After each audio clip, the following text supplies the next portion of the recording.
all you people, every one of you. Wire to Wire Sports Podcast, show 123. I'm a pissed off, no voice host, Gene Walzak. Haven't showered for days. Up to my upper left, I have Cottrell. To my upper right, I got Bill. You guys laugh all you want. I'm friggin' miserable. I'm miserable. I'm a miserable man. And, I'm sitting here with a raspy voice. I sound like a worst human being ever. I haven't shaved. I look terrible. Facts. We got a lot to get into. Going to talk about the Super Bowl. Going to talk about the hold heard around the world and the swimming pool that they played in that they call a football field. Talk about a lot tonight. And then we're going to get into some fun stuff like the NBA, our MLB pitchers list, UFC, which, by the way, they got wrong there too. Then they're going to talk about some turns, some spinny turns and shit. And then you got to be kidding me. We got a lot to get into, so let's get started. The Super Bowl is where we got to start. And before you put that god-awful picture up, do not put it up yet. Do not put it up yet. We witnessed one of the best Super Bowls you will ever watch in your entire life. It might have been the most entertaining Super Bowl ever. The Eagles get the ball first, drive down the field like a hot knife through butter. Mahomes answers. The Eagles answer. It was a back and forth game. Great football game. First half of the game, the Eagles looked like they had Kansas City on the ropes. They're up 10 points at halftime. And I'm thrilled with the way the first half goes. Thrilled. Rihanna comes out. Bitch better have my money. First song. None of us were right. That's okay. She announces she's pregnant. I'm going to be a father. You're welcome. And then halftime hits. All right, halftime's over. The second half, Jonathan Gannon's defense looked super loose. It was terrible. It was awful. We were beaten up. We were destroyed. But we had a shot. Because Jalen Hurts was unbelievable. And for all the doubters, and I was one before the season started, I came around quickly, right? I came around quickly. Some people didn't. Some people were saying he still wasn't a good quarterback, including one Robbie Gould. Robbie Gould, a kicker. If you make Jalen Hurts play quarterback, you'll be fine. You'll win. No, not at all, Robbie. We got to witness a very good Super Bowl. And before we get to the end of the game, I don't want to get into anything before 35-30, after 35-35. Cottrell, open us up. What did you think is the Super Bowl from an outsider's perspective? I keep saying outsider's perspective. Cottrell's one of us, but he's not an Eagles fan. He has no dog in a race. Facts. So very, very true. I mean, like you said, it was definitely a great game. You kind of saw it early, like with the Eagles, like they were gonna strike, and they were gonna strike like normal for them. I will say, I thought, going in, I had the under on Miles Sanders' rush yards, and I didn't think that he was going to be a big part of that game. But it was kind of confusing how lack of a part that he played in that game. I understand that Gainwell had the momentum going in, and you had been playing Boston Scott throughout the entire playoffs, but I was surprised that Miles Sanders didn't get more touches just because of how successful the Eagles were in the rushing attack throughout the entire season, and even in the playoffs. With that said, though, Jalen Hurts, I think played, if it wasn't his best game, it was one of his best games he's ever played. Outside of that fumble, Jalen Hurts played damn good football. So the pass to Dallas Goedert was incredible to the sideline. He put it where Dallas could only get it, and it was incredible play. The play to AJ Brown. Obviously, AJ made a great move on the ball, but just him trusting AJ to go up and make that play. And then the Eagles' offensive line was just incredible. It wasn't until late in the game that we saw a sack from either team, but the Eagles were lining up in that formation to do QB sneak, and it was like you knew what was coming, but there was no way for you to stop it. On the other side with the Chiefs, Patrick Mahomes was doing Patrick Mahomes like things. There was a time right before half where he got tackled, and it wasn't a dirty play. I saw some people talking about it and talking about like the Eagles like wrapped his ankle. It wasn't a dirty play. It was just the kind of tackle you got to make from behind. But you had some worry there that Patrick might come out in the second half not being himself, but I'm assuming he got shot up because he looked just like Pat Mahomes in the second half as well. So great back and forth game. I was surprised the defense didn't play more of a factor either sides, and I know the field conditions play a big part in that as well. Pass rushers can't get upfield, things like that, but the offensive juggernauts that we saw in the regular season were the same ones that came out to play. So I couldn't ask for anything more up until this unspeakable play that we're not getting into quite yet. Bill, before the play, give me your breakdown of the Super Bowl. No, I mean, I kind of saw the game kind of like Cottrell did. I'm sure, kind of like you did. I was, to Cottrell's one point about Miles and even Gainwell, I was a little bit surprised, with the lack of run game. I mean, Jalen outrushed both of them. Obviously a bunch of those were, QB sneaks to get first downs. But I was surprised that, by all accounts, it seemed like their game plan was to show up and air the ball out. So, that was a little surprising, but effective. Like you said, they, opening drive went right down the field, put points on the board. Kansas City came back and answered, and Jalen went right back down the field again. I mean, it's, I feel for the kid because I think he played damn near a perfect game. I really do.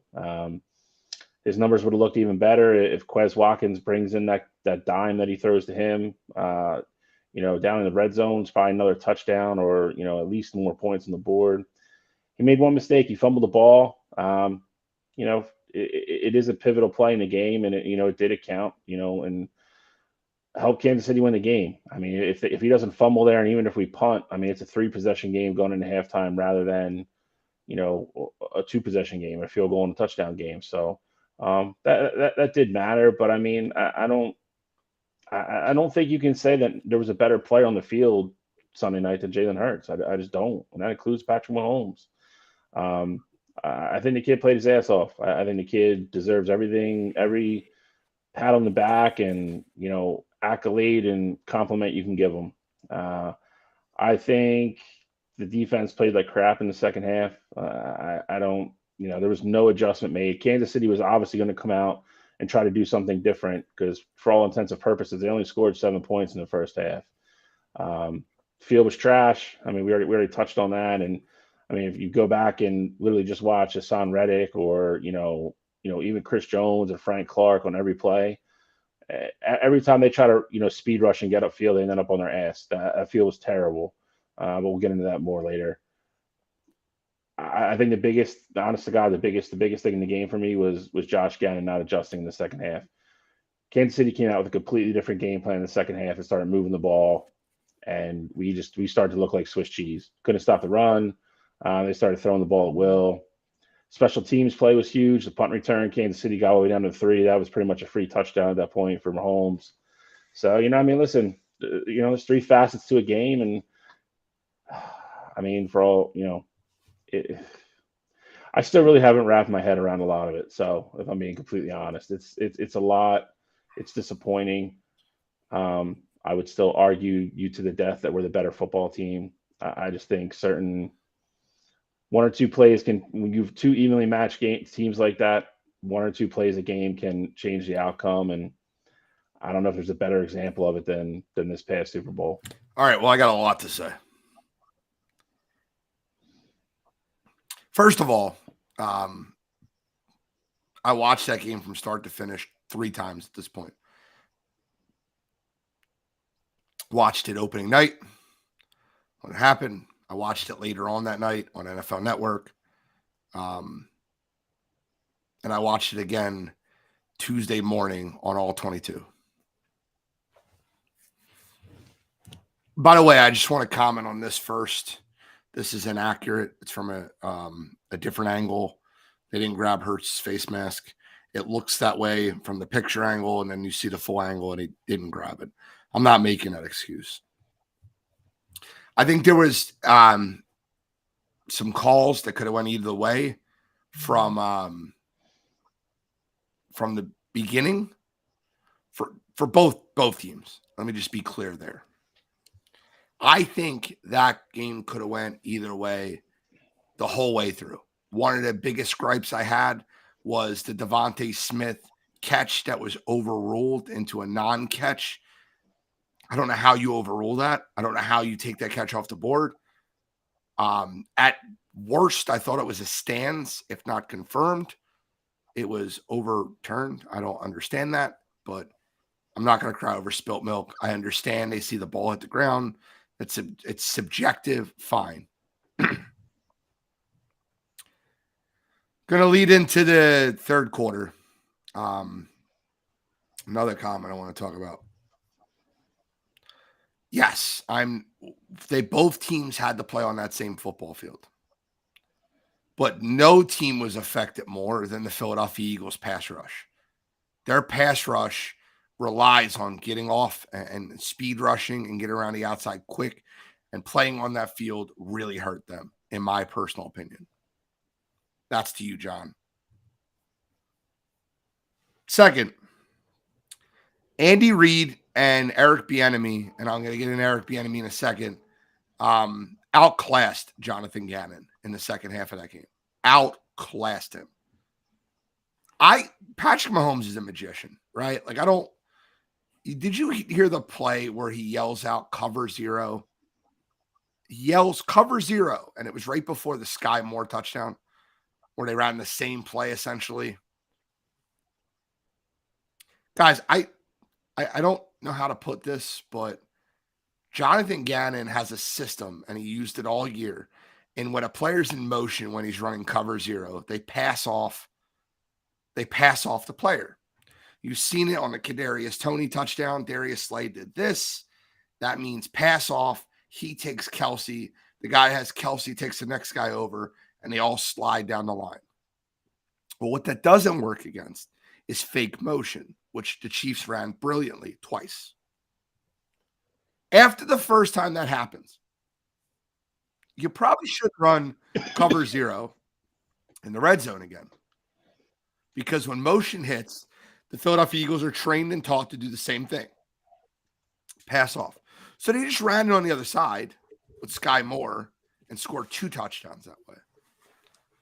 Next thing, and that's the Eagles' fault. Let me just be clear. Jalen Hurts dropping the ball, Eagles' fault. We allowed them to be in the position to beat us by 1 call, but we're not there yet. The punt. Aaron Sipos gets off the friggin' PUP list. He's been injured for 5 weeks. Brett Kern was our punter since Dallas. He's punting in the Super Bowl. Low line drive to Kadarius Toney. That was a touchdown. That's our fault. Here we go. About to get into the call. You want to put it up there? 3rd and 8. Now, I like how Cottrell finds the most egregious picture of this, but that's okay. 3rd and 8.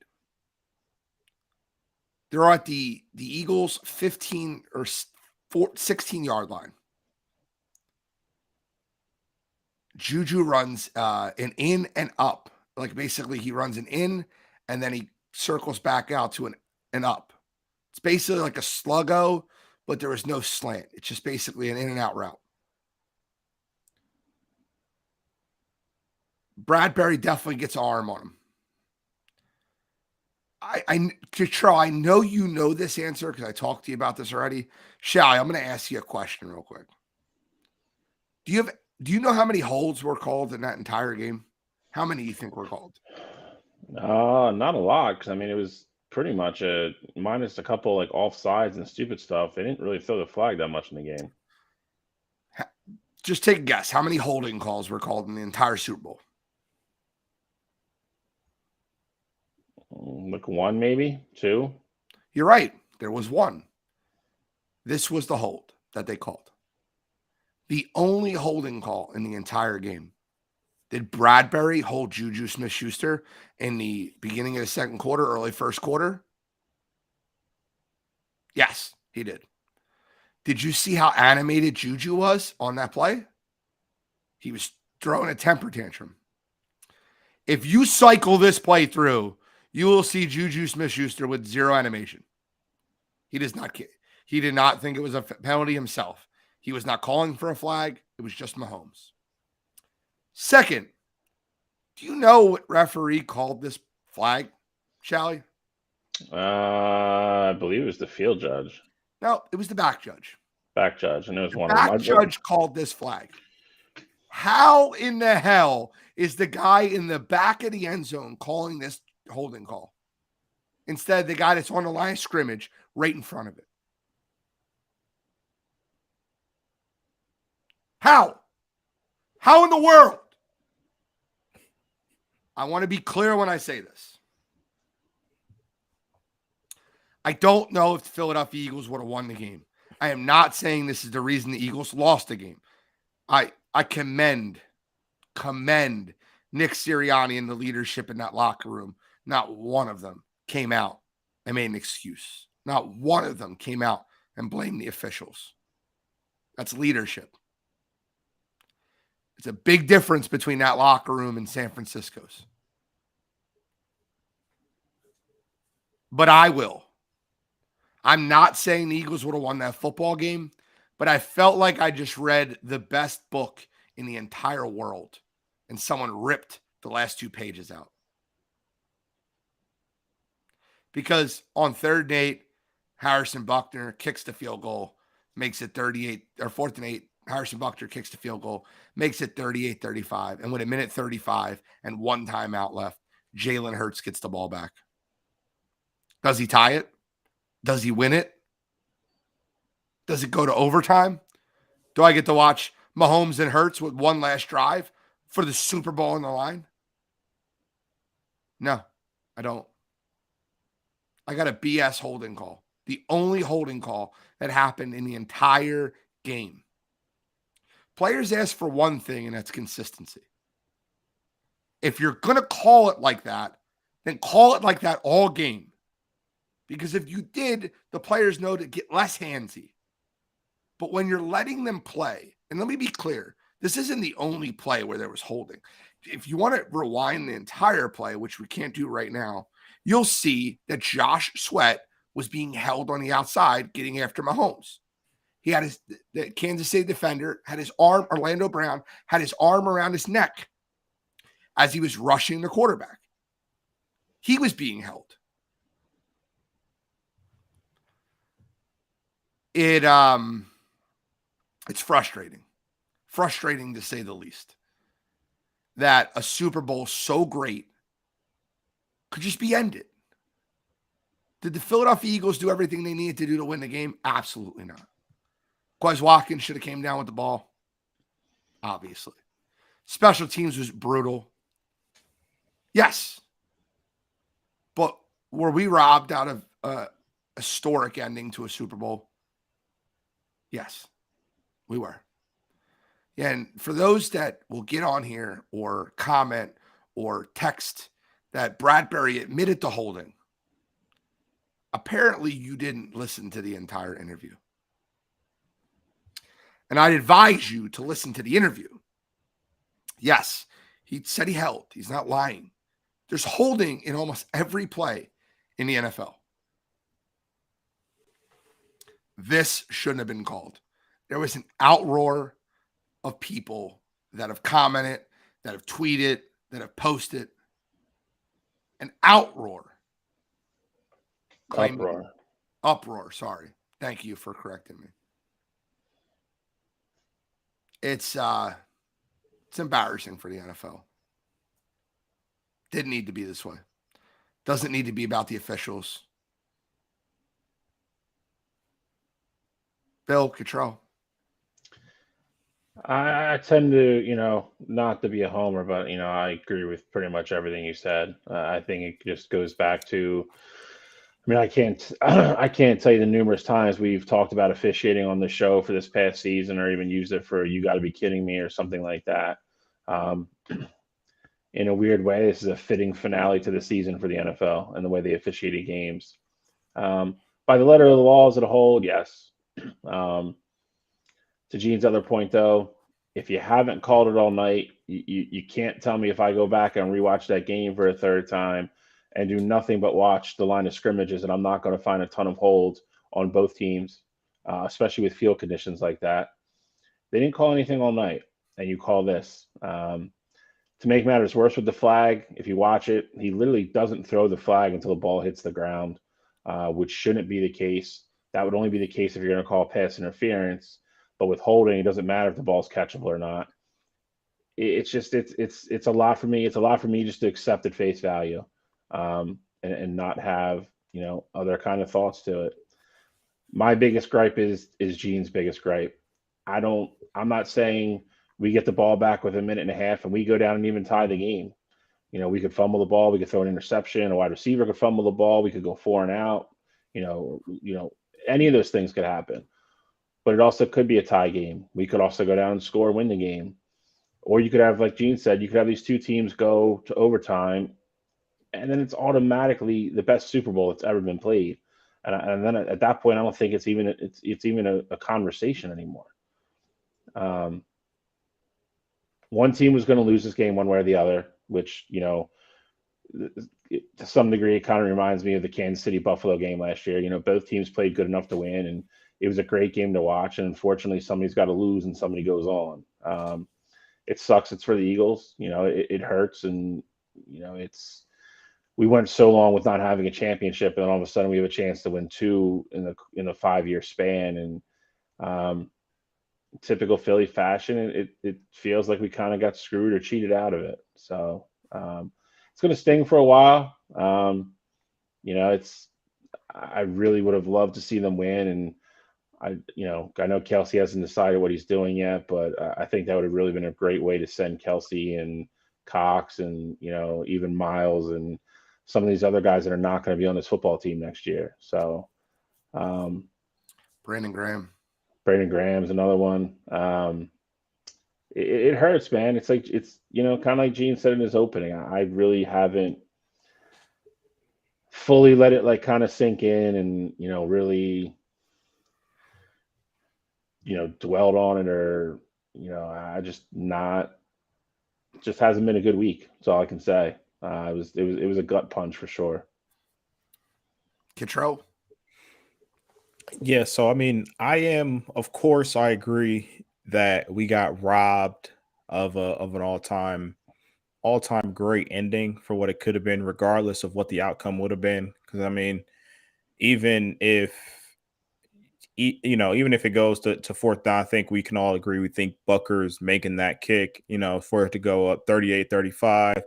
And regardless if Jalen goes down, scores a field goal, touchdown, turns the ball over, whatever, this is one of those all-time great games. Like you said, Bill, this was one of those games where neither team deserved to lose. I mean, I think both teams did enough to win this game. Every time that the Chiefs, it seemed like, gained some momentum, like they caught that Sky Moore touchdown. Eagles went right back down the field, scored a touchdown, and then that even the 2-point conversion, like Jalen Hurts, as tough as a play that was, it seemed like he was stopped, but Jalen Hurts found a way to get into the end zone. It just played an incredible game. I also agree with the point, by letter of the law, yes, this is holding. My problem with it is there is absolutely no way you call this in the fourth quarter of a football game. If you call this in the first quarter, cool, no problem. I think it's somewhat of a weak call, but I get it. Letter of the law, it is what it is. You call this in the fourth quarter of a game where you know what's at stake. Like, I know officials they say they don't want to buy into the circumstances around the game, it being that late in the game and things like that, but what's at stake here. You let go of the egregious hold that we were talking about earlier in the first half, with Bradbury on Juju. As a player, you know what officials will let you get away with and not let you get away with. If he got away with that in the first half, he knows, like, hey, in the second half, what he did here, he would think, like, there was no doubt in my mind that I could get this slight, very slight grab at the line of scrimmage. It's not even like he's off in his route yet. Like, there's no way he was thinking that they're going to call a penalty on this play here, given all of them circumstances, given how they've let me be physical this whole entire game. So it's crazy because literally just last week I got on Goodell for the whole, I think the officials were in the best place ever with officials. And then this happens the following week. Like, it's crazy. I couldn't fathom this being the reason why you don't even have the opportunity to tie a Super Bowl or potentially win a Super Bowl. But letter of the law, yes, I think it's holding. I think it is a crime against humanity to call that in the fourth quarter. RJ sums it up perfectly for me. If there was 6 or 7 holding calls early in the game, or like Charles said, they called the one in the first quarter, I'm not as mad about this. But if you swallowed your whistle all night and not thrown a flag for all the holdings on the interior line and things of that nature, there is no way that this was egregious enough for you to pick up your flag and throw it and say, this is the first time I'm going to call it tonight. There's no way. Right. There's like none. There's no way. There's no way that, and at a back judge, like Gene said, there's no way at the back of the end you go, oh, damn, I got to call that one. That one was really bad. And throw your flag after the freaking ball hits the ground. There's no way. The flag was thrown. All right, so the ball landed before the flag landed. The flag was thrown when the ball was still kind of in the air. But you're right, Bill. The flag landed after the ball, and that shouldn't happen. If you're calling, like I said, if you're throwing it late like that, it's usually because it's pass interference, because the ball still has to be catchable, because that is a part of being able to call pass interference. If you're calling holding and you're the back judge and you saw it and it was that egregious that you were going to call it right away, you saw that happened, like Gene said, it happened the first second of the route. That should have been called. We should know before the ball even landed that there was a flag. Like that's all, man. That's why it all stinks to me. Yeah, it all stinks to me, and I hate conspiracy theories, and I hate all that crap. I don't like getting into them. I don't like believing in them, and I don't like giving them legs or whatever. But the whole thing just sucks, man. Whole thing stinks to high hell for me. The animation of Juju Smith-Schuster in the first quarter, when it was called with James Bradbury, I said where it wasn't called, showed you the way he would react if he felt like he was held. If you watch the end of that play with Juju Smith-Schuster, he has no reaction whatsoever. That ball hit the white line in the end zone. It was uncatchable, and I know it doesn't have to be catchable for holding to be called. I understand that. But it was just like they realized the throw was way out of whack. They're like, oh, let's throw the flag. You don't want to be known for that. Like, you don't want the Super Bowl to be changed because of that. And I felt like the outcome could have been changed by the officials. I don't know if it was. We never know. We never seen the last page of the book. Well, we did. It just was it was like Game of Thrones ending, like Sopranos ending, Yeah, I mean, it's even like Chelsea said. If you get to that point in the game, even as a referee, like, you have to think in your head something really, like, I'm going to let the players decide, and whatever happens, happens. Like, obviously, I mean, you would hope they have no skin in the game, but who the hell knows? But at some point, if you're being an unbiased official like they're supposed to be, you have to have that thought in your head. Or, those guys all could talk to each other through their microphones and everything. You have to really think some point, it's like, hey, let these boys decide it. And whatever happens, happens. And I agree with Gene. I don't want to sit here and say the Eagles are going to win, because I don't know that. I don't know that. Like I said, we could have dropped back on his first pass and thrown an interception. Like, who the hell knows? Like, correct. It's just the fact that for that great of a game, it just became so anticlimactic at that point as well. Like, Cottrell brought up the other good point. If this is at like the 45-yard line and it happens, I would even understand it more at that point, because the situation's different. Like, Harrison Butker's not kicking a field goal from there. That call changed nothing. Like it changed. Like they were getting 3 points there regardless. Just let them finish it on the field. Just let them settle it on the field. And before anybody says it, I would say the same damn thing the other way. Like we've gone over this before with other teams. You know, we had this last year with Cleveland, or 2 years ago with Cleveland and Kansas City. Like my opinion is not going to change because it's the Eagles. It just hurts more because it was the Eagles. Yeah, But to have a great game like that end it in controversy, bad call, conspiracy, whatever the hell you want to call it, it just sucks. completely agree.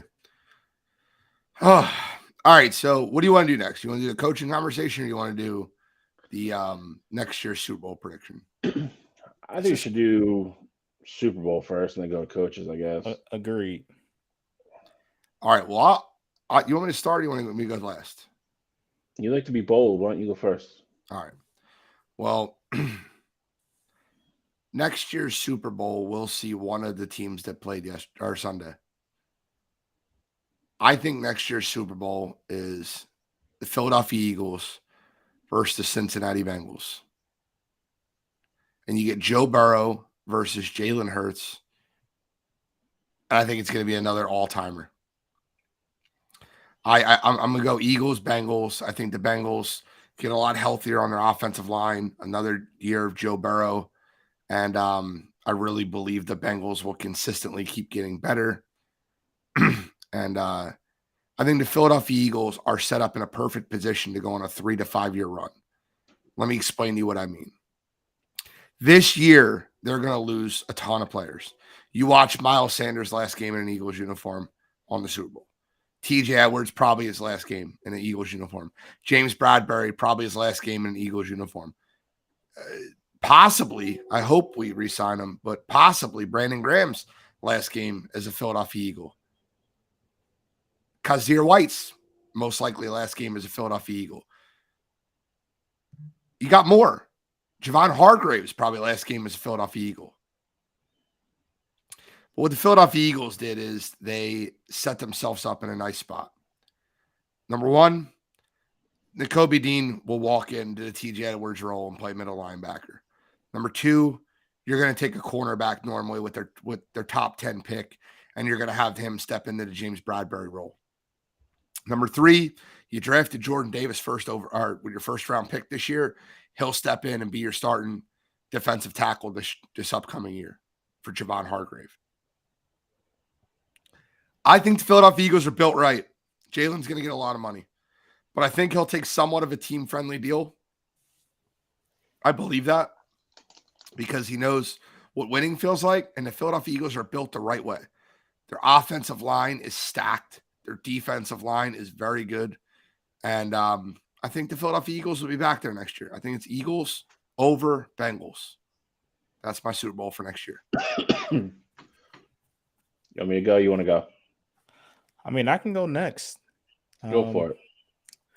I got a kind of outlandish one, and it is very dependent on what happens this offseason. But Don't say Cleveland. Don't say Cleveland. No, it's not the Browns.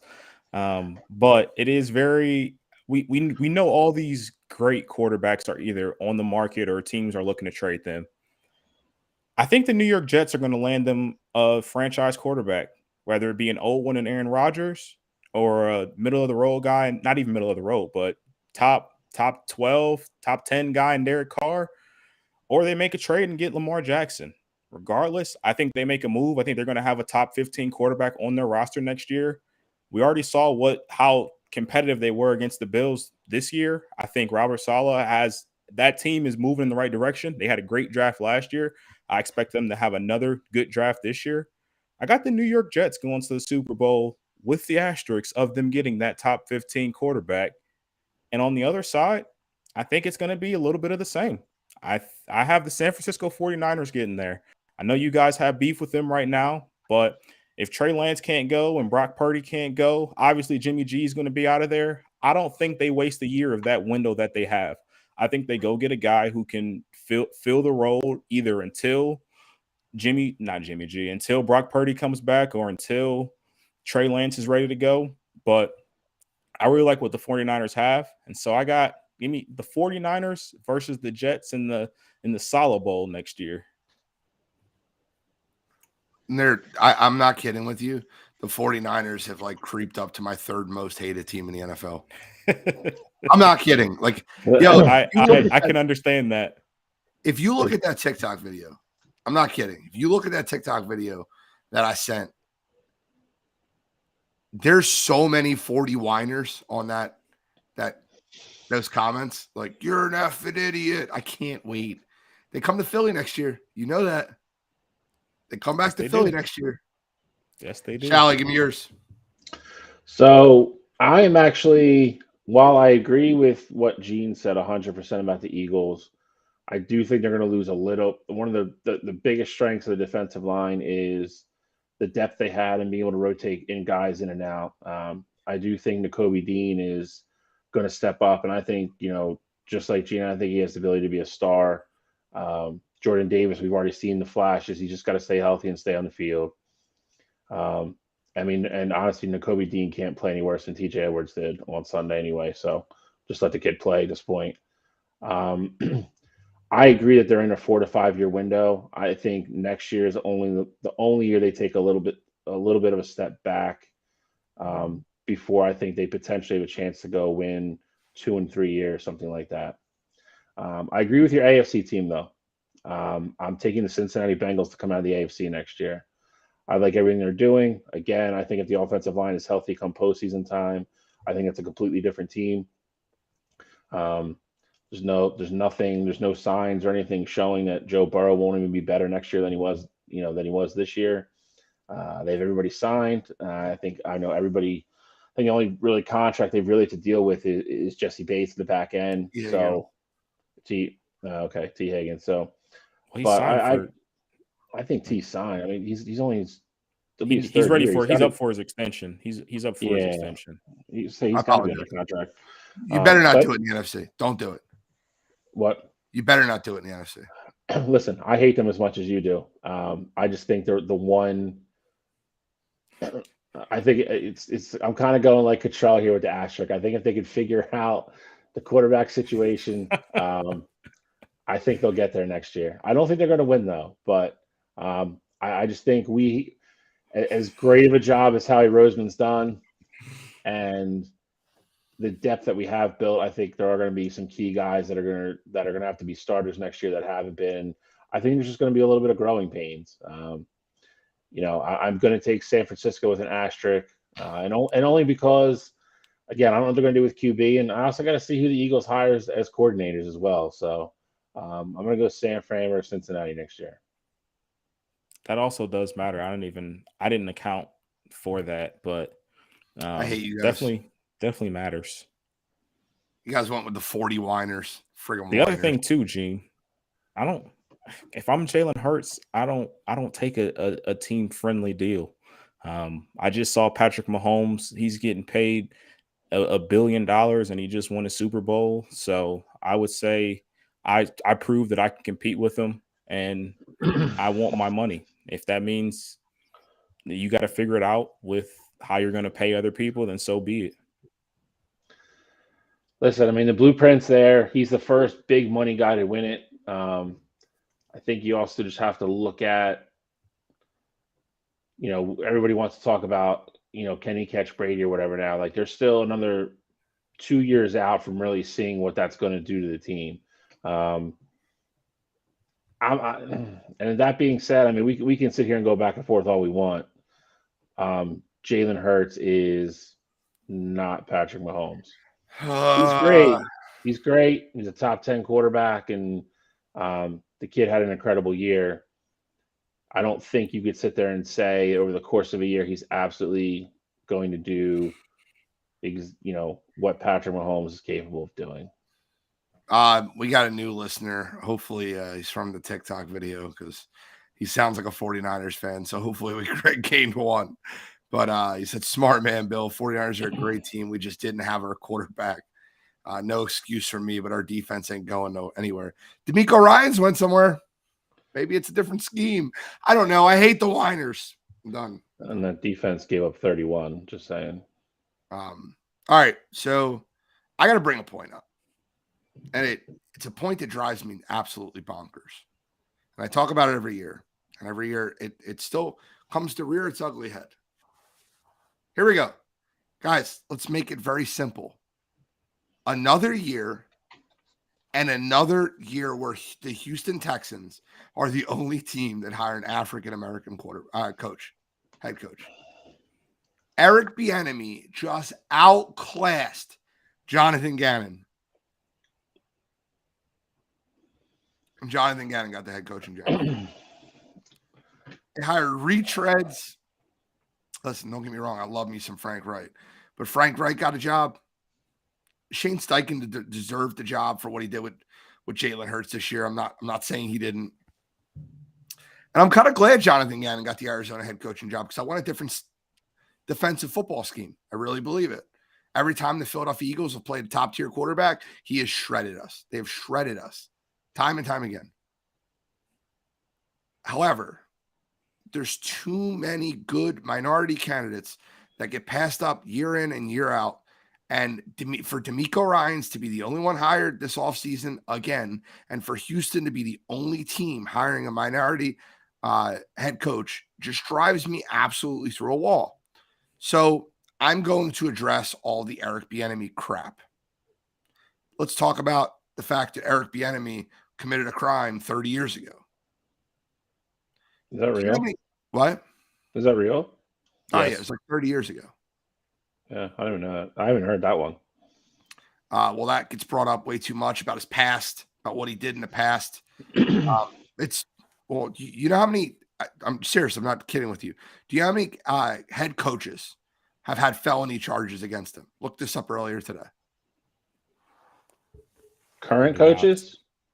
No, in the last 10 years. Sorry, I apologize. That's a lot of coaches. The last 10 years, how many head coaches have had felony charges placed against them? I'll say 12. Higher. I have no idea. Number 17. Jesus. It's a lot, right?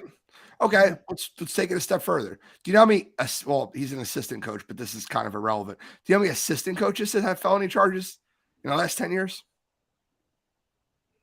Shit, it's got to be higher than that. It's got to be like, it's 30. probably astronomical. Yeah, I was thinking like 30.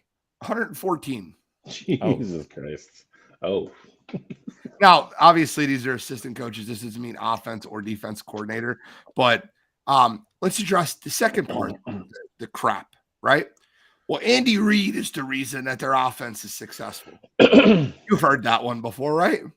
That offense is Andy Reid's. I've heard that. Well, Matt Nagy got a job working for Andy Reid. Doug Peterson got a job working for Andy Reid. Sean McDermott got a job working for Andy Reid. I'm not trying to be a smartass when I say this, but help me understand what Eric Bieniemy has to do to get a job. Well, you know what Eric Bieniemy's going to do? He's going to interview and get the job as the Washington Commanders offense coordinator. He's going to be Washington Commanders offense coordinator next year to prove that he will do it in more than one team so he can get a head coaching job. Let me take it a step further.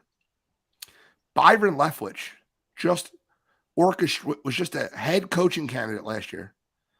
Orchestrated one of the best offenses in Tampa Bay with Tom Brady to win the Super Bowl. He gets fired after one bad season on Tom Brady's farewell tour in which the offensive line was falling apart. Tom Brady's getting divorced with his wife. Byron Leftwich gets let go. Shorter hook for African-American coaches. Just happens. It's BS.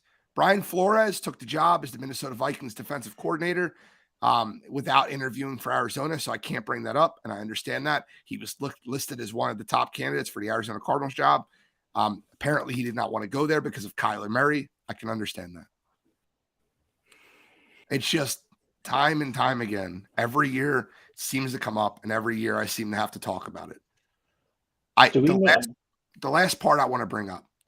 There are two coaches in the NFL that are coaching as assistants or are actively interviewing for jobs that have winning records. Can you name them? What do you mean? Like there looking are for a two job? coaches that have winning records as head coaches that were fired and are unemployed that are actively coaching for jobs or actively looking for jobs, interviewing for head coaching jobs. Two currently. Do you know who they are?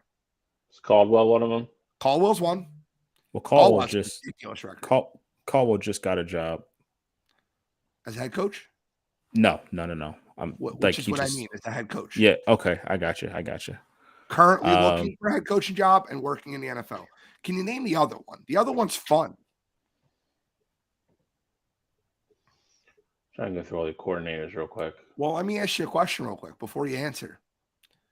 Do you know what coach this year do you think should have been fired more than any other one that didn't get fired? Staley. That's correct. Give you a hint. He was the coach before Staley. Oh, all right. 33 and 32 as a head coach. Had one bad year. It was the year Phillip Rivers got hurt. Coached Justin Herbert to Rookie of the Year and got fired. I liked him a lot too, especially after watching Hard Knocks and getting able to really see who he was as a person. That was mind-boggling to me. And not to mention started Herbert to Rookie of the Year when they had no plans on playing him that year. Correct. That was the year the stupid trainer punctured Tyrod Taylor's lung. Correct. Do we know if Arizona wanted to interview? Nope. Bieniemy? They did not want to interview. They did not. Nobody did. I said in the group text, I think if we're being honest, I don't think Bieniemy and Kyler Murray are anywhere near a fit. I don't know if it was that obvious that they were we're just not even going to interview him because there's no way we're going to hire him. I don't know what the discussions were there. The only knock, and Ian Rappaport talked about it today, the only thing that I've heard the last couple of days is teams are still gun shy because Andy Reid does call the plays. So I don't know how true that is. I don't know how much that factors in. Obviously, I don't have to hire a head coach. I do think it's kind of crazy to look at what he's done with Patrick Mahomes, with what he's done. You look at this year, losing all the weapons that he had, kind of plug and play. They took a rookie running back and started him and won a Super Bowl. I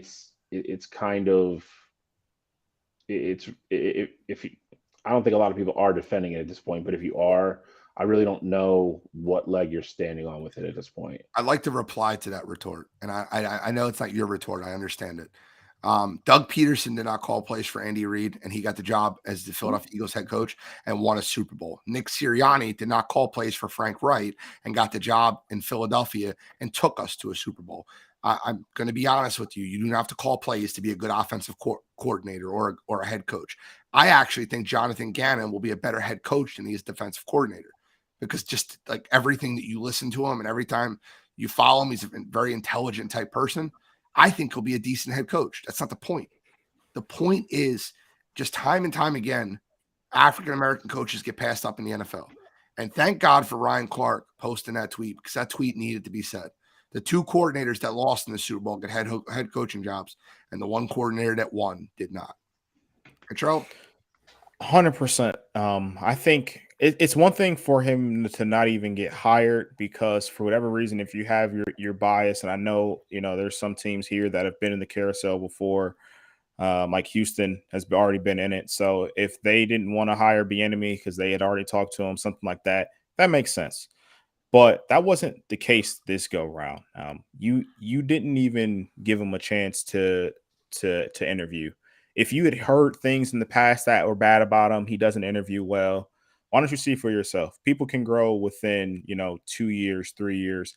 I don't know what else he would have to prove to show that he's capable for a head coaching job. I even saw that at one point during, it was an NFL, some sort of NFL summit with coaches. Andy Reid put together a whole presentation about why teams should be looking at Eric Bieniemy and how valuable his services are. So clearly Andy Reid, believes in Bieniemy because he didn't have to do that. I know that he's the head coach and, he's going to try and help his guy out, but he doesn't have to do that. He doesn't owe that to Eric B to try and get him a head coaching job. I'm sure Andy would love to just keep him on his staff and, them just work together and find ways to make that Chiefs offense as great as possible. As great as Patrick Mahomes played this year, he's an out-of-the-world talent, number one quarterback in the league, this Chiefs offense was better this year statistically than they were last year when they had Tyreek Hill. And I know that's a lot of credit goes to Patrick Mahomes because this was an MVP caliber season for him. But I guarantee you a lot of that also goes to scheme. We saw what happened in the Super Bowl. It was Patrick Mahomes played great, but they also schemed together some stuff. Seeing what you saw with the fake motion and how the Eagles responded to it, that goes into coaching. That goes into watching film and putting together game plans for that.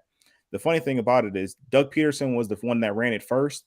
And, the Chiefs saw that on film and they implemented it in their game plan. I am sure Eric Bieniemy at some point they were in the film room talking over that kind of stuff together. It's not like Andy Reid, just because he calls plays, he puts together the entire offensive game plan. Andy Reid reads off of, at least for the, beginning of the game, first 15, 20 plays, he's going off a script that I'm sure Eric Bieniemy is the one who majority puts that together.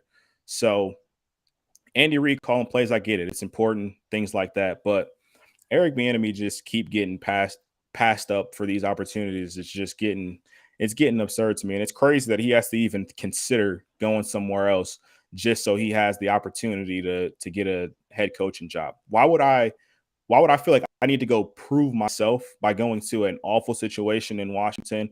I get it. They got pieces around, but they don't have a quarterback. Why would I feel like I need to go to a bad situation to prove my worth when I've already shown you what I can do? I've won 2 championships as a offensive coordinator already. It just the rhetoric around it just doesn't make sense because other people don't have to climb through these same hoops. Couldn't agree with you more. Thank you. We talk about Andy Reid as a head coach and how much credit he deserves. I just want to ask a question. How many Super Bowls has he won without Eric Bieniemy as his offense coordinator? How many Super Bowls has he won without Patrick Mahomes as his quarterback? So it's unfair that Eric Bieniemy is the person that's punished in this. And I support his decision to leave the franchise to go be an offense coordinator for a different team to prove his value and his worth so they could stop saying it's really just Eric. It's really just Andy Reid. It's really just Patrick Mahomes. That's why he's leaving, to prove that. If I was him, I understand. I 100% agree. Like, I understand the reason why he's leaving, and I, of course, support it. If I was him, I wouldn't leave. I would just keep doing it. Hey, you want to pass up on me? Whatever. I'll just keep winning Super Bowls here. Andy Reid, as great as a career that he's having, Andy Reid's not going to be there forever. And I don't think the Chiefs would pass up on Eric B becoming their next head coach. Well, that could happen as the Washington Commanders offense coordinator. No, it absolutely can. I think it'd be more seamless how we saw with like Bruce Arians, giving it up in that situation. Like, I don't think the Bucs were. I don't think they were specifically going to hire within house if Bruce Arians didn't retire the way that he did. I'm just saying that could have been a similar situation that happened in Kansas City. By the way, somebody put a comment up about, did you guys see the Jonathan Gannon, Kyler Murray first meetup? I did not. I have not. So I seen it, and man, you guys got to see this video. I'm not like trying to be smart when I say this. It looks like Kyler gained 25 pounds, like in the gut.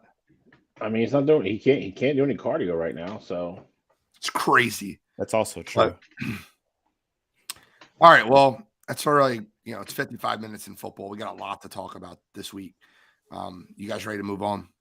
Yes, sir. All right, we got All-Star Weekend coming up. NBA All-Star Weekend. Can't wait to talk about it. But before we get into the All-Star Weekend, we got to talk about the previous week's trade deadline. And if you have a new finals prediction, because I do. Anybody else have a new finals prediction? Yeah, but it's not because of the trade deadline. Mine is 100%. So the Phoenix Suns have got themselves the prize of the trade deadline this year. Kevin Durant, and they didn't have to give up DeAndre Ayton. Kevin Durant, they didn't have to give up Devin Booker. You have a team that has Chris Paul, Devin Booker, Kevin Durant, DeAndre Ayton. The Phoenix Suns are my new favorite and my new pick to win the NBA Finals. Also, the Philadelphia 76ers are absolute frauds. So I will start by saying I would like to remove them from my pick to win the NBA Finals because they're fraudulent. And I'm tired of watching a fraudulent team after they traded Matisse Thybulle. You see Thybulle go to Portland, drop 16 points with 4 3-pointers, and then trash Doc Rivers in the press conference afterwards. What do you say? Said it's really nice to be wanted and have a place. It's really nice to be able to play basketball openly. He didn't say anything directly at Doc, but he said he felt wanted, that he felt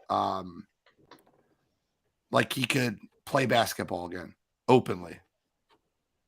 Good for him. Looks great in Portland. I think the kid had all the potential and ability in the world, and he went backwards with Doc Rivers. I really believe that. I just don't know what it's going to take for him to get fired. I just don't. Well, this year. Hopefully this year. This year. Yeah. I can't see. I think that the Sixers fans would riot if he doesn't make a finals. I was going to say it's going to be another second round. I was going to say what. I guess it depends on how the season ends. To be honest, honestly, I think if they make the conference finals, I don't think it's game. Man, I don't think you get there. If I'm being honest, how the East just shook out, I don't think you get there because that means you're going up against most likely either Boston or Milwaukee in the second round. I don't think you beat either. If I'm being honest. Appreciate the honesty. I agree with you. So let's talk about the trade deadline. Kyrie Irving gets moved to the Dallas Mavericks. Kyrie. Oh, man. How much better are the Dallas Mavericks with Kyrie Irving? I mean, I think on paper, I mean, it's good. I think they're a lot better. I think before they had and this is to say that I think they're championship material, but I think before they were very limited. Like the ceiling was how far can Luka take this team. Now that you have another guy to help Luka, I think you can win those. You can win some tough matchups. Like this Mavericks team went to the Western Conference Finals last year, and they took out the number 1 team last year in Phoenix. So I think adding a guy like Kyrie Irving, as much as you may not like him off the court and may not like his personality and things like that, it's a guy that knows what it takes to win a championship. And the last time he won a championship, he was number 2 option, and in Dallas, he's going to be that number 2 option. So it really just depends on how much Jason Kidd can get Kyrie to buy in and how well they can mesh. But I think this is a team that can go Western Conference Finals again and give teams problems. First round exit. I think before the year, depending on where they would have been seated, I think Luka is good enough to get you through one. Again, I think a lot of it will shake out depending on where they end up being seated. I mean, they're not. I can see them losing in the first round. I can see them winning one round. I think that's as far as they go, though. I think they're most likely getting either some combination probably of Denver or Phoenix in that second round, and they're not beating either one of those teams. I got a fun bet with Cottrell. Cottrell, you've won every fun bet we've made. Would you like to make one? I don't think Cottrell's lost a fun bet with either one of us on this damn show since we started, to be honest. Let's make a fun one, Cottrell. Here's the bet. I'm going to put it out there for you. Still on cheesesteaks. Dylan Brooks punched Donovan Mitchell in the balls, right? That is correct. He's your least favorite player in the NBA. Is that fair? He's definitely up there. Okay. Here's the bet. If the Dallas Mavericks make the Western Conference Finals, I will buy and wear a Kyrie Irving jersey on this show. If the Dallas Mavericks do not make it past the first round of playoffs, you will buy and wear a Dylan Brooks jersey on the show. That is fair. I can accept that. If anything else, if it's a second round, just wash. To wash. We wash. Okay. I like that. I think that might hurt you more. Well, it might hurt me more than it hurts you. It might hurt me more than it hurts you. Kyrie Irving. You notice the one thing I avoided? What's that? There's zero chance in the world you'll catch me wearing a Ben Simmons jersey. I don't care what the bet is. I'm not making it wasn't my bet, so I wasn't going to say anything, but I would have countered if I was Cottrell. Why? Dylan Brooks, Kyrie Irving. I hate Kyrie. I know. It would have burned your goddamn soul to put a Ben Simmons jersey on. I wouldn't do it. I wouldn't make that. Wouldn't do it. Not gonna do it. All right. Bill, what team got better during the trade deadline? I mean, we already talked on Phoenix. I mean, they got top 3 player in the league as long as he's healthy, and that starting 4, and they can put a trash can out there. It's not going to matter for a lot of the nights. I think Dallas got better. I don't think it's to the degree that Cottrell does. Maybe we disagree a little bit on that, but I think the Clippers made a couple interesting moves. I think the Clippers got better. I think the Clippers are the sleeper team in the West, if I'm being honest.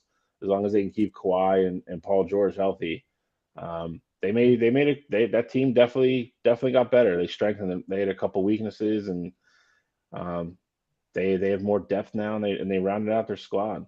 I think the Lakers got a little bit better. I don't think it's going to be enough, but I think the Lakers are better now than they were, a week ago for sure. I need to say this on air before it changes. I want to make a prediction.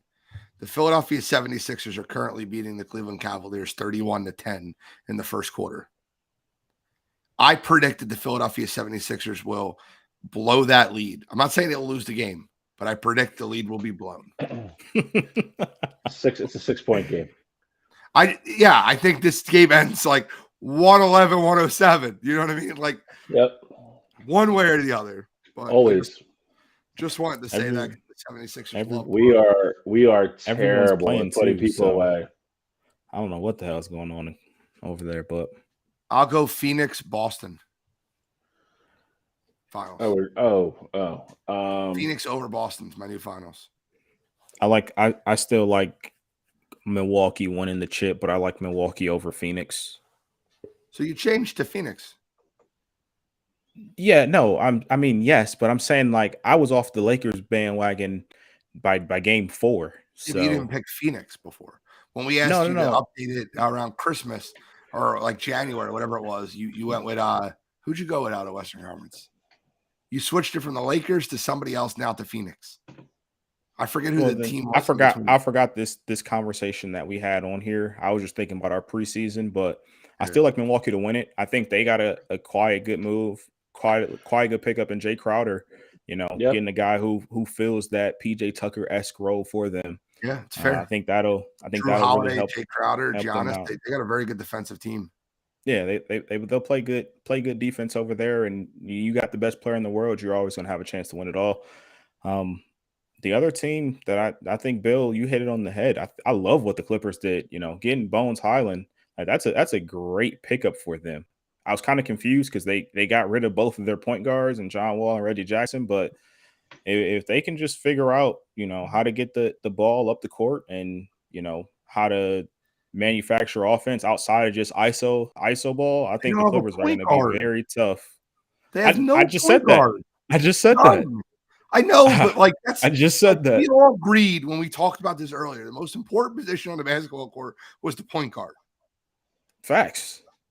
They have a point guard. Look, they're gonna try to run Eric Gordon a point. I mean, they're running Bones Highland, their backup point guard. They're running Terrence Mann is going to be starting point guard. Terrence Mann is their starting point guard. What a joke! I love the talent that they have. They got Bones is a guy who's legit. The question is going to be, how healthy is Kawhi going to be come playoff time? He's already missed 27 games this year. That's going to be that's the question. The point guard thing, I think you could figure that out one way or another. Is Kawhi going to be out there playing with you, or are you going to be throwing out there PG and all these 6 men that you got who are good players but shouldn't be starters in the NBA? Jeremy thinks the Lakers got better. I agree. D'Angelo Russell's definitely better than Russell Westbrook. I said Russell Westbrook. I hope he punches me in the face. I'll sue him. Sorry. Maybe he goes to LA again. Then they went and shipped out Clippers. I mean, there's a lot of talk of that. Yeah. I mean, they went and shipped out Mo Bamba. Lakers got Mo Bamba for Patrick Beverly. Dude lasted all 3 months in LA. Bev got bought out too. Yeah. We're talking about that's another one I could see going to LA. He's already been there. We'll see. That'll be a better pickup for it. All right, ready for All-Star Weekend, boys? I got to ask one question first, and Yep. I don't want this to turn into a 20-minute thing because it has the potential with you two. But Phoenix wins the chip. How legit is it? I mean, it's not that legit. I think it's legit. No, it's not. You just added Kevin Durant to a team that's a top 2 seed in the West every year. I mean, It's I like get Kevin that, but Durant winning the championship with Golden State. It's the same. Did you think the I Golden don't. State championship was legit? I disagree though. This isn't the same at all. Like Phoenix got ousted last year in the Western Conference Finals with pretty much the exact same roster to just Luka, and Phoenix also gave away their entire bench. That Warriors team was a team that had went to the championship 2 years before.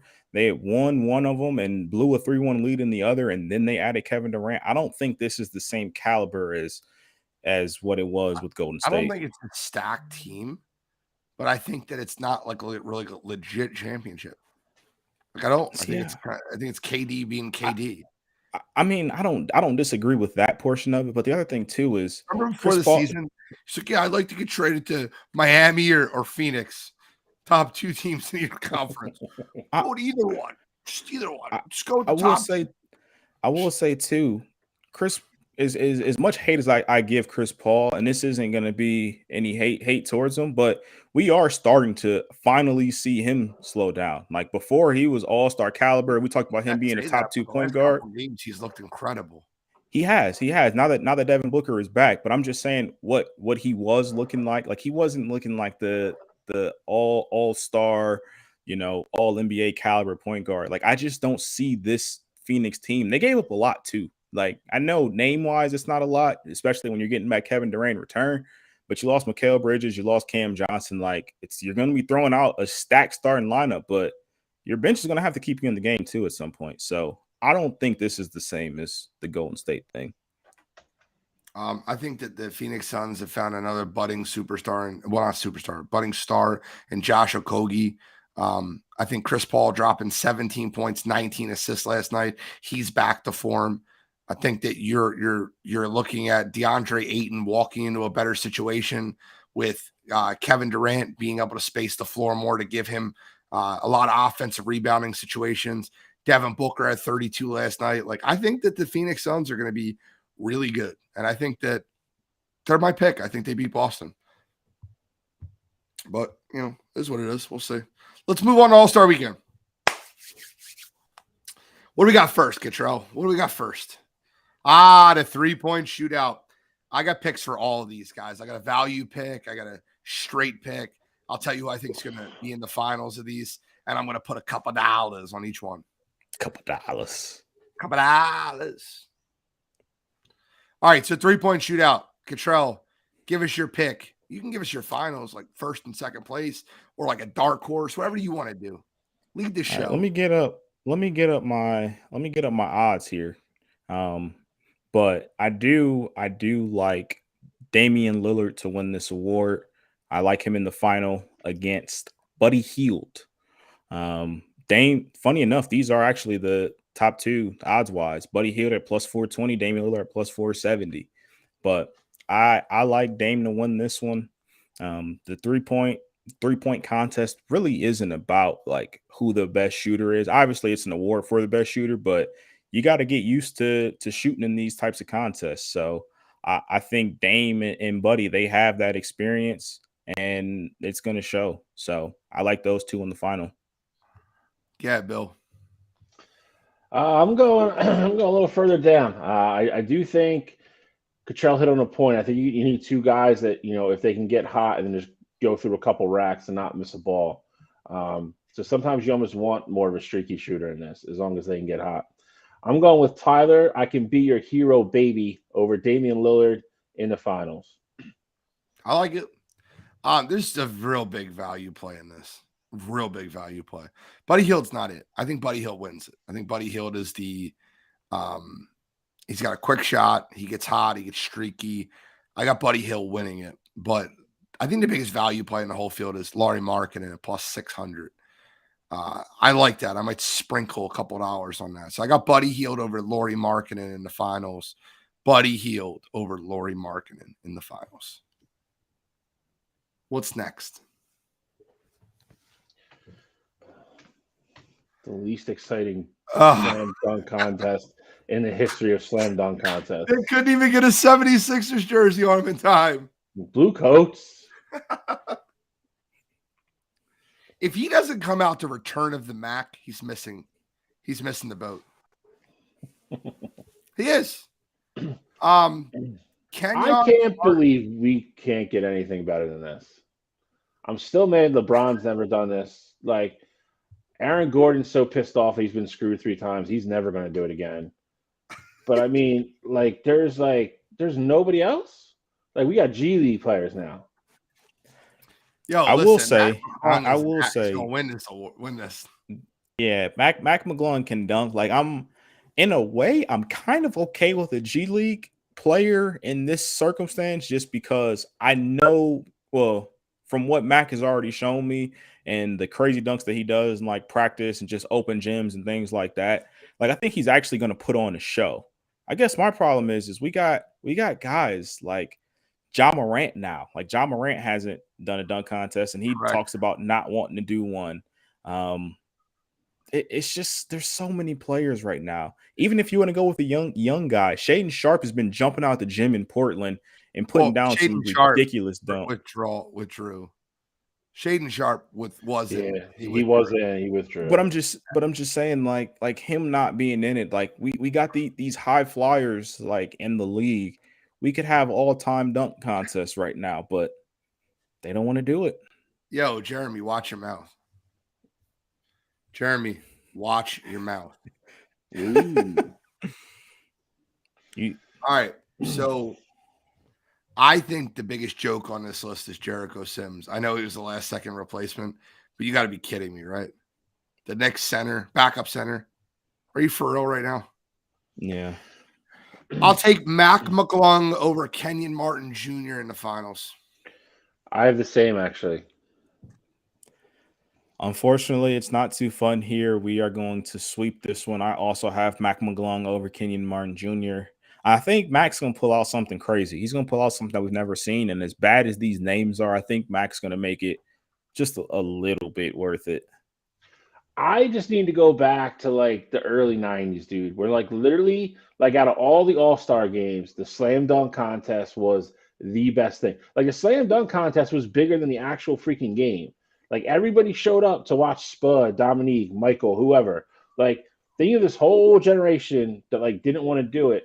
But like, you know, John, like LeBron, all those guys, like they all grew up watching it. Like they talk about it all the time, but not one of them will step up and do it. But we get to watch Trey Murphy and Jericho Sims. Yeah. My thing is that and I guess I'm okay if Ja and LeBron, and obviously I want to see those guys do it, but give me something. If you're known for dunking, like when we got why is it like okay? prime why is Blake it okay Griffin, they won't do it? This isn't like the home run derby where it could like mess up your swing. Like you're going. I'm not saying it's fine that they don't do it. I understand, like, if you're a superstar, if you're a top 10 player and you don't want to do it, I don't agree with it, but I understand that more. I'm just saying there's people who are literally in the NBA that are known for dunking. Like when we get in the prime Blake Griffin years, or when Zach LaVine was in it, and Aaron Gordon, like there's plenty more guys that are dunkers that could be in this game. Like Jalen Green, we've seen put down crazy dunks. And I get it, you know. I think he's just Bill. I think he's just trying to take the heat off his boy. That's all he's doing. You're talking around in circles for 2 minutes. Like you on one hand go like, I understand why the top 10 superstars. Michael Jordan was the best player in the league, and he did it like 5 years in a row. Which is I love that. I want to see those guys in it. Kobe did it 1 year. He won it. He was done. Like did you guys? I understand. Did you guys see the rising? I was going to go his whole career and never do this one time. And we've been robbed of seeing that. Did you guys see the Rising Stars teams? Everybody just announced. I have not seen them. All right, so I have them here, and I know that you don't have the graphic, right? No. Okay, so I have them here, and I don't know, like if my next fantasy draft, I'm inviting Pau Gasol. They clean up. Yes, he did. So, Team Jason is all G League players. Mac McClung, it'll be nice. Scottie Pippen Jr. will be on that team. It'll be cool. So I'm going to read you Team Deron Williams, Team Joakim Noah, and then Team Pau Gasol. And I want you to hear it. You're going to hear some good players on each team, but then when you hear Pau Gasol, you're like, what? Like, what pick did he get him? And they were all drafted, okay? Deron Williams, Jalen Green, great, probably best player in this whole thing, like as far as where they're at, advancement. Won't be the best player, but great player. AJ Griffin, Bones Highland, Walker Kessler, Trey Murphy III, Alperan I can't say his name, Singwin from Houston, and Franz Wagner. Franz. Pretty good team for Deron Williams. He's the second favorite to win it. Joakim Noah's team. Joakim Noah. This is like you're shooting. Like, how did you draft this team? Jalen Duran, Josh Giddey, Quentin Grimes, Evan Mobley, Jabari Smith Jr., Jeremy Sockham, and Jalen Williams. Team Pau Gasol. Jose Alvarado, Paulo Banchero, Scotty Barnes, Jaden Ivey, Benedict Mathurin, Keegan Murray, and Andrew Nemhard. I mean, I'm not going to say I don't know how they lose, because they might, because I mean, it's whatever. It's a damn near exhibition, but that's a really good team. Yeah, Pau Gasol cleaned up.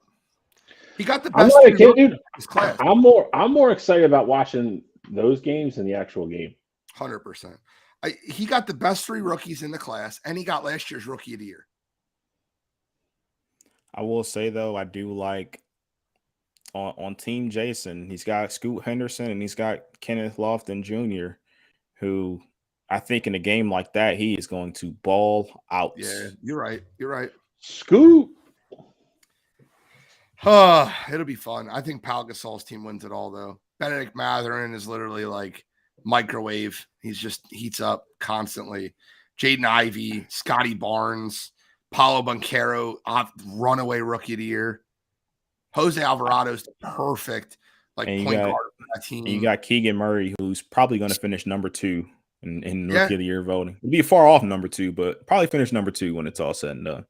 It's just too good. That roster's too good. You ready? You guys ready for? I'm not picking the game. Sorry, I'm picking the rookies in the skills competition too. I'm legit more excited to watch the Rising Star games than I am Saturday night game. Yep. I will say, though, last year's All-Star game, the last 2 years, since they switched over to this new format, the fourth quarter has actually been interesting to watch.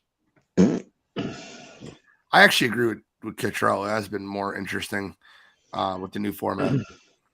Whenever there's games that get in the 200s, I'm out. Well, we really haven't gotten to the 200s, but yeah, I mean, you get high these 160s, but they actually start playing defense in the fourth quarter with the new Elam ending. And I mean, this year it'll kind of suck a little bit because you're going to be missing, some big stars. Like, honestly, we're already missing Durant. Zion's not playing. There's other injuries there too. Did you bring up Zion? I mean, he was a starter. He was a starter in the All-Star game this year. I'm done. What's Zion wrong with Zion Williamson starting an All-Star game over John Morant? I know they play different positions. Came out in the same draft. Ja's been better than him every single year, and John Morant's not starting the All-Star game. And Zion. I'm just saying in an All-Star game setting, and Ja's starting now. But I get it. That's not the point. He wasn't elected the starter, but Zion Williamson was. In an All-Star game setting, though, that's the kind of show that you would want to see a guy like Zion in, or he's going to put off these crazy dunks and stuff like that. But I mean, who jumps better than Ja? Agreed. I don't. Let's get into some baseball, boys. Let's get into some baseball. I'm ready to get in some pitchers. We are kicking off our list of wire-to-wire top 10 pitchers 2023 edition. I feel like, wow, I didn't see these lists until right now. This is interesting. Interesting list. Okay. All right. So now I see them. I can kind of try to understand a little bit more. Looks like we all have Shohei right in the middle of the pack. Corbin's in everybody's top 5. I got Verlander way lower than you guys do. We all got DeGrom in the top 3, although I wish I could just remove him. And everyone's got Alcantara number 1. All right, so let's get into it. Control, break down your list real quick. All right. So, I mean, I think it's more fun when we go like we alternate through 10 That's fine. instead of just going, 5 minutes of the whole list. That's So fair. my number 10, I got Garrett Cole. You guys know every year I love me some Garrett Cole. Obviously last year wasn't a great year for him, but a lot of that though was because of his start. I think towards the middle and the end of the year, he started pitching a lot better. I think he'll be fine. He'll be an all-star again this year. Probably sit around high 2, low 3 ERA, win 13 to 16 games this year.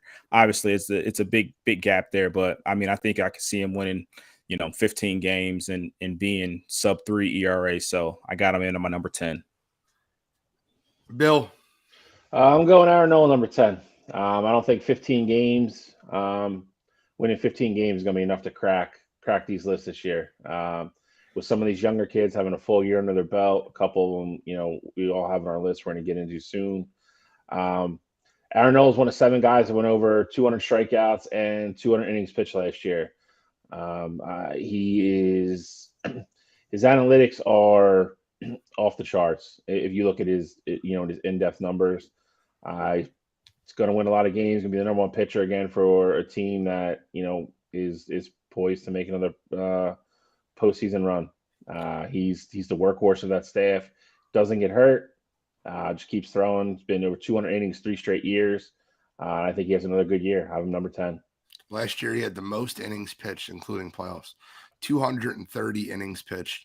It's the only reason, and he's in a contract year this year. I thought about putting him on my list. He was very close to being on my list.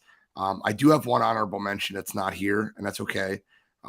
I couldn't find a place to put Framber Valdez. Framber Valdez deserves to be on my list, and I'm embarrassed he's not. Framber is just absolute stud. 226 innings pitched last year. He's just sometimes unhittable. I struggle with Carlos Rodon, putting him on my list or not, because he only really pitches great in his contract years. I think he pitches in the Yankee Stadium this year, and I think he has a good enough year to crack the top 10. I think we'll get a lot of wins behind that lineup. I think that his ERA will be hovering around that 3 range, and I think that'll be good enough to get him in a little bit of AL Cy Young talk. Obviously from my list, I don't think he gets anywhere near that. My number 9 is my favorite pitcher in baseball, Julio Urias. Love him. Kid's just next level. Gets better and better each year. Next year, he'll be in your top 5. In your top 5, not mine. He'll be way up there. Urias gets better each year. I love the kid, and can't wait to continue to watch him grow. What I will say is this. This is disrespectful what Shalley's about to do. Go ahead, Shalley. It's not. It's not. He's still a young kid. Dylan Cease got great stuff. Struggled middle part of the year last year. Started out really strong. Had kind of a little bit of letdown. Picked back up at the end of the year. Great stuff. Great arm action. Fastball is 97 plus most days. Sits around 98, 99 consistently. Just getting better and better. Young kid. He's only 25. It's not anything kind of lack of respect for him or anything like that. I just think that guys, in front of him are going to have better years. And I think this pitching list with Dylan Cease being one of them, we already mentioned Framber, with some of these steps that these kids took last year, this list was harder than ever. I sat there yesterday and just went over and over, like the fact that I couldn't convince myself to put Urias on this list. And that is a kid that I'm high on. I think he's a great pitcher. The starting pitching the last 2 years in the Major League Baseball has blown up. all these young kids that were top prospects for a really long time, they're all in the majors now, and they're all pitching well. And we all have a couple of them on these lists. Dylan Cease being one of them. Again, not a disrespectful thing.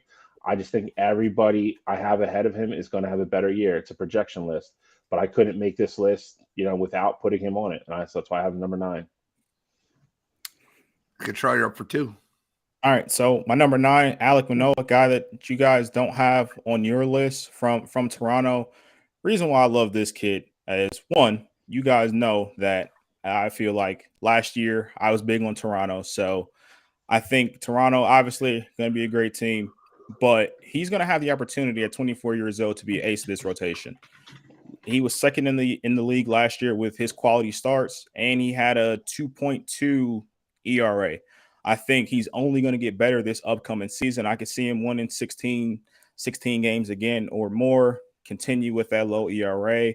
And I think with that Blue Jays team being as good as they are, like, he has a chance in the win column, especially to get that number pretty high. So I think he's going to continue on his upward path with the quality starts and not really allow other teams to put runs up on the board. So I think he's going to take a step forward going into 2023. My number 8 is a guy in Philadelphia that you guys love. It's going to be your ace, and Zach Wheeler. Zach Wheeler was a guy, I believe last year I didn't have him at all on my list. After seeing how he finished out the year and how he pitched throughout the playoffs, there was nothing in me that said that he couldn't be a top 10 pitcher this following year. Everything that he did, I mean, he had a nerves of steel. Like, he was ready to go. He was roaring. And I think he's going to embrace being the number 1. I know you guys have Aaron Nola there, but I think everybody knows that he's going to be the ace of that staff. I think he's going to embrace it and have a great season. I'm going to talk about disrespectful. How I'm the only person that has this guy on his list is wild to me. It's fair. Saw him up close and personal, unfortunately, twice in the World Series. Number 8 for me is Framber Valdez. Has debatably the dirtiest curveball in Major League Baseball right now. Spin rate through the roof. Kid is durable. Like Gene said earlier, over 200 innings last year. He's going to be the ace of that staff this year with Verlander gone. The kid is filthy. Disgusting stuff. I think the most impressive thing for me about Framber is, especially after watching him in the World Series last year, he actually has a really good feel for the position. He actually knows how to pitch. He's not a kid that just goes up on the mound and throws the ball and gets away with it because he has great stuff. He knows how to pitch. He knows how to set hitters up. He knows how to get hitters out. He knows how to pitch to contact sometimes when he doesn't have his best stuff. He is a future Cy Young Award winner. He's a future. I mean, he's already got a World Series ring. Kid is great, and he's a workhorse on top of everything else. I have him number 8, and again, he's somebody that probably will make. He wasn't on my list last year. He made a big jump this year up to number 8. He'll probably be a lot higher next year. I have the one of the 2 senior citizens that pitched for the New York Mets, Justin Verlander. He's 58 years old, entering his 28th MLB season as my number 8. I think that he takes a step back, as well as Max Scherzer. I think both of those guys on that senior citizen staff just don't have the arms in them to finish the year.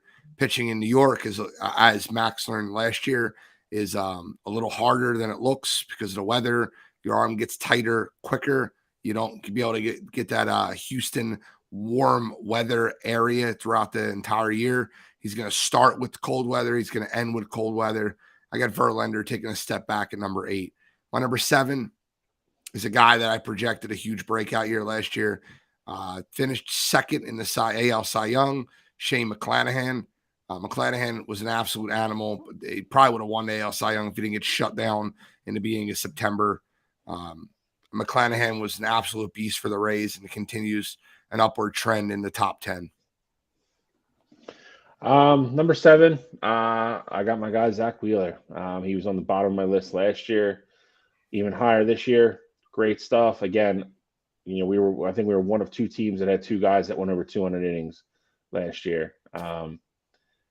Dude pitched great down the stretch. He's been an absolute workhorse for us. Got a little tired at the end. I think they're going to manage him a little bit better this year. Great stuff, great fastball, great changeup. Has a great slider that he throws off of them when he's throwing all 3 pitches for strikes. He's elite. He is absolutely a top 8 pitcher on the planet right now. Um, Same thing with him. It's he had durability issues, which is kind of why we got him so cheap when we got him from the Mets. He's had one little bout the first year he was here. Other than that, he's been healthy. He stays healthy. He puts up crazy numbers. Eats up innings, strikeouts over 200 again last year. I love everything about him, and he's a gamer. He's a tough kid. Like, he wants the ball. He's not somebody that runs away from it. So, number 7 for me. I think it's only a matter of time before he's named the number 1, but he's number 7 on the list for me this year. My number 7 is the guy that Gene just talked about in McClanahan. I think, before this year, McClanahan was a guy who I really didn't know much about. Obviously, Gene was putting him on the map. He thought he was going to win the Cy Young last year, and for a good chunk of the year, it looked like he was going to, up until the end. But McClanahan being over there with Tampa Bay, I think obviously he's the ace of that staff, and he does what he has to do. He keeps his ERA low and strikes out people. So, I mean, I do think too with him being in Tampa Bay, there's a situation where if he does struggle at all, he's not going to have the wins in the win column. Like, I think last year he only ended up with 12. I think he's going to have an opportunity this year to boost that number. And if you're at 15 to 18 wins and you got an ERA 2.5 like last year or below, then you're right there in the thick of it again for the AL Cy Young. My number 6 is a guy, Dylan Cease, who, Shally has a little bit lower, Gene has a little bit higher. Dylan Cease is a guy that us Guardians, we have to see, many times throughout the year. So I get to watch him, up close and personal, how crazy his stuff is. Talk about a guy who only puts out quality starts. Dylan Cease is that guy. I really wish he played for a different team, but him being the ace of that Chicago White Sox lineup and him being as young as he is, I fear them. I know the Guardians just won the AL Central, but I truly think when you got this kind of guy as your ace, you can be special. So I really like Dylan Cease. I think he has a really good chance actually to win the AL Cy Young this year. Agreed. Number 6 for me is Max Scherzer from the Mets, divisional guy. I feel like he's been in the division forever between Washington and now the Mets. Great stuff. He's getting a little up there in age. He showed last year again when he was healthy. He's one of the best pitchers in baseball. I do think the Mets have a little bit of a handful on their plate this year with managing both him and Verlander, but I think they're going to do it. I think they're going to probably randomly skip their starts here and there. That team's going to win a lot of games. They're going to keep them healthy for down the stretch. But listen, I mean, we've seen them. We've seen it too often as a Philly fan. When he's on and he's throwing all 5 pitches, and yes, he throws 5 pitches, he's electric. He is a guy that can go out and throw a no-hitter at any time, or a guy you'll turn on at the end of the night and 7 innings pitched, 19 strikeouts. He's that type of guy, and he still is. He still has that stuff.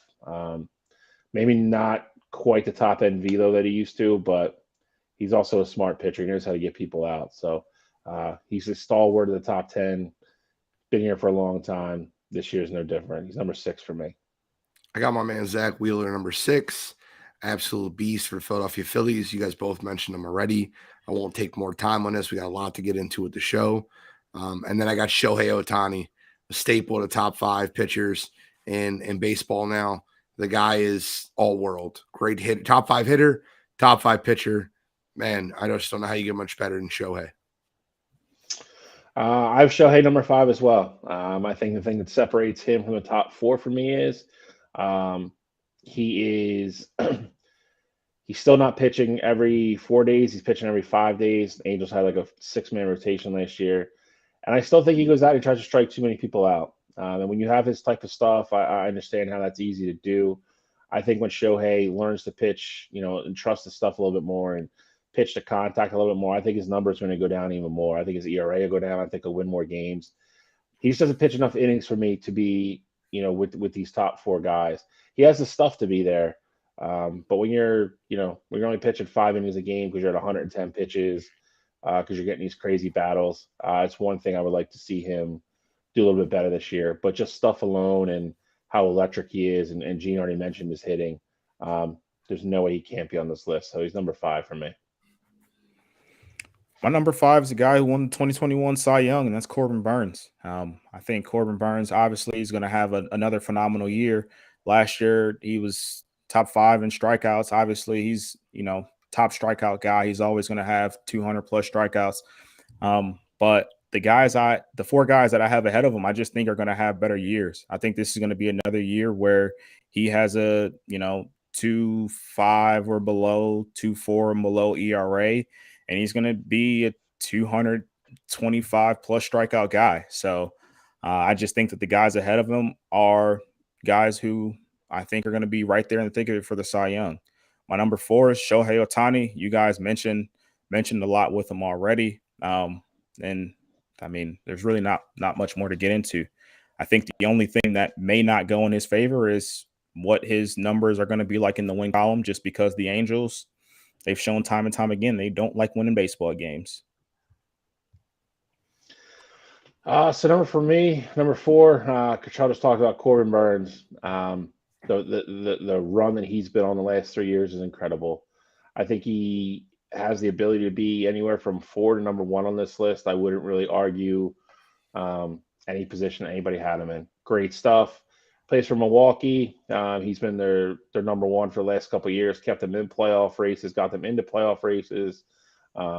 Up until late in the year last year, his ERA was under 2 going into August, which is just nuts.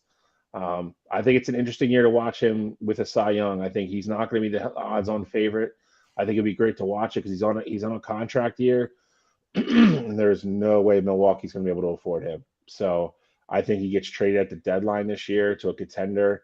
It would be really scary to see, him show up, in a Mets uniform, a Phillies uniform, a Dodgers uniform, something like that. So I think Corbin Burns is probably having another great year.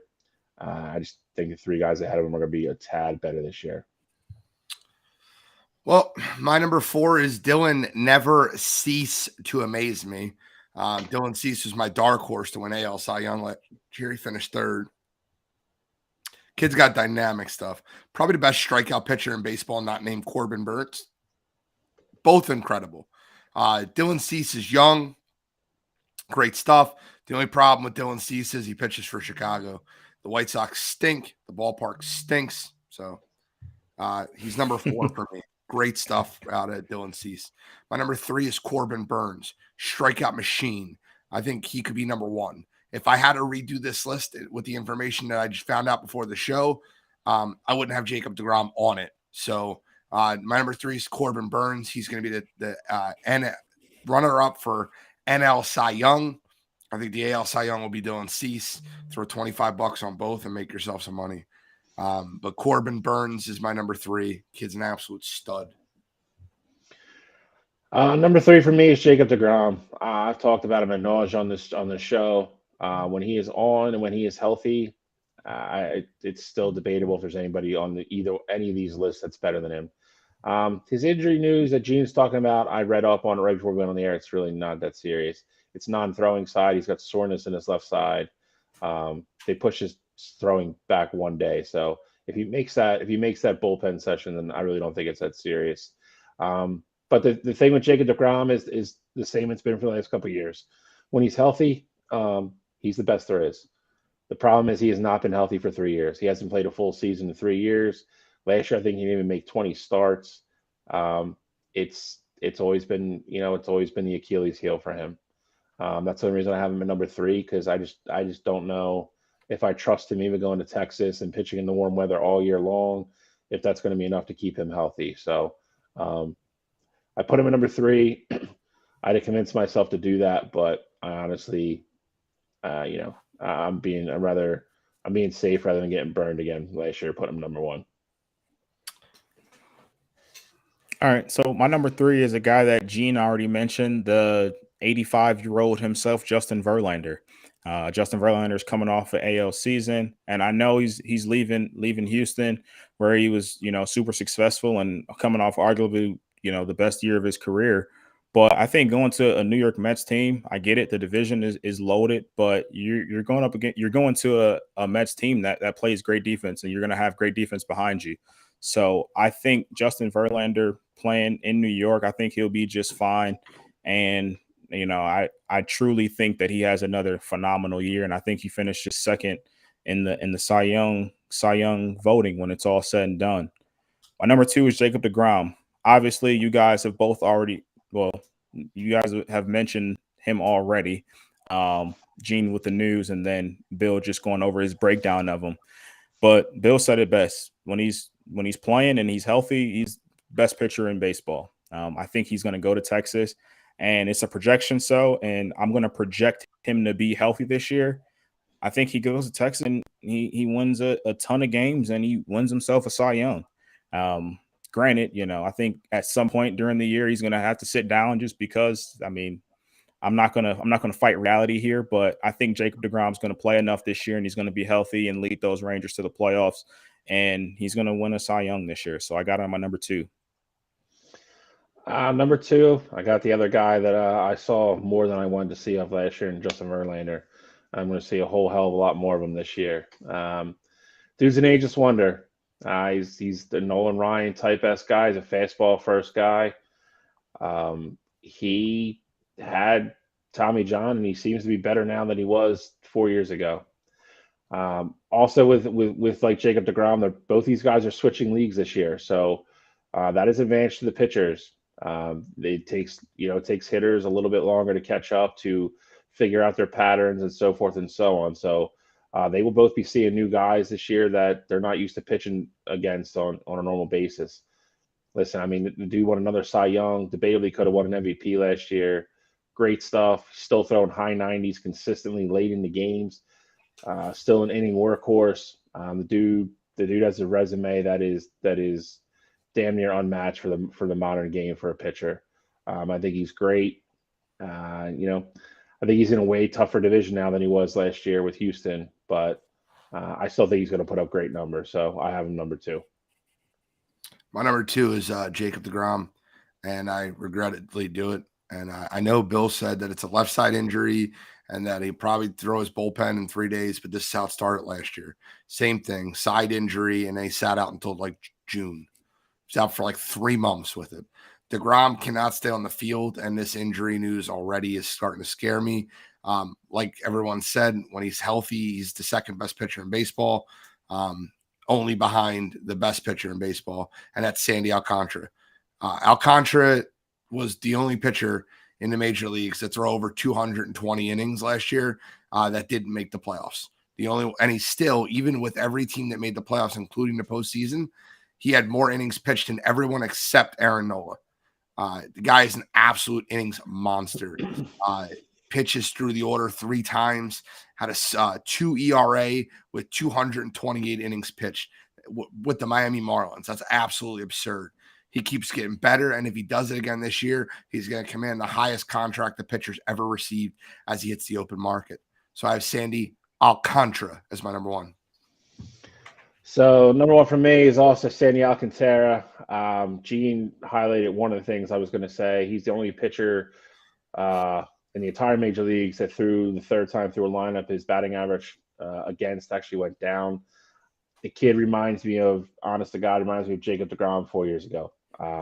He just has absolutely electric stuff. He throws high velo, but his ball also moves like crazy. He has a fastball that'll ride in on righties, 98 plus. They'll think they're swinging middle plate. It'll hit the bat 2 inches above their thumbs and break their bats. He's a guy. He's a can't miss guy. I don't care if he's playing your team. If he's coming to your town, he's scheduled to pitch against you guys, go watch him. He's that good.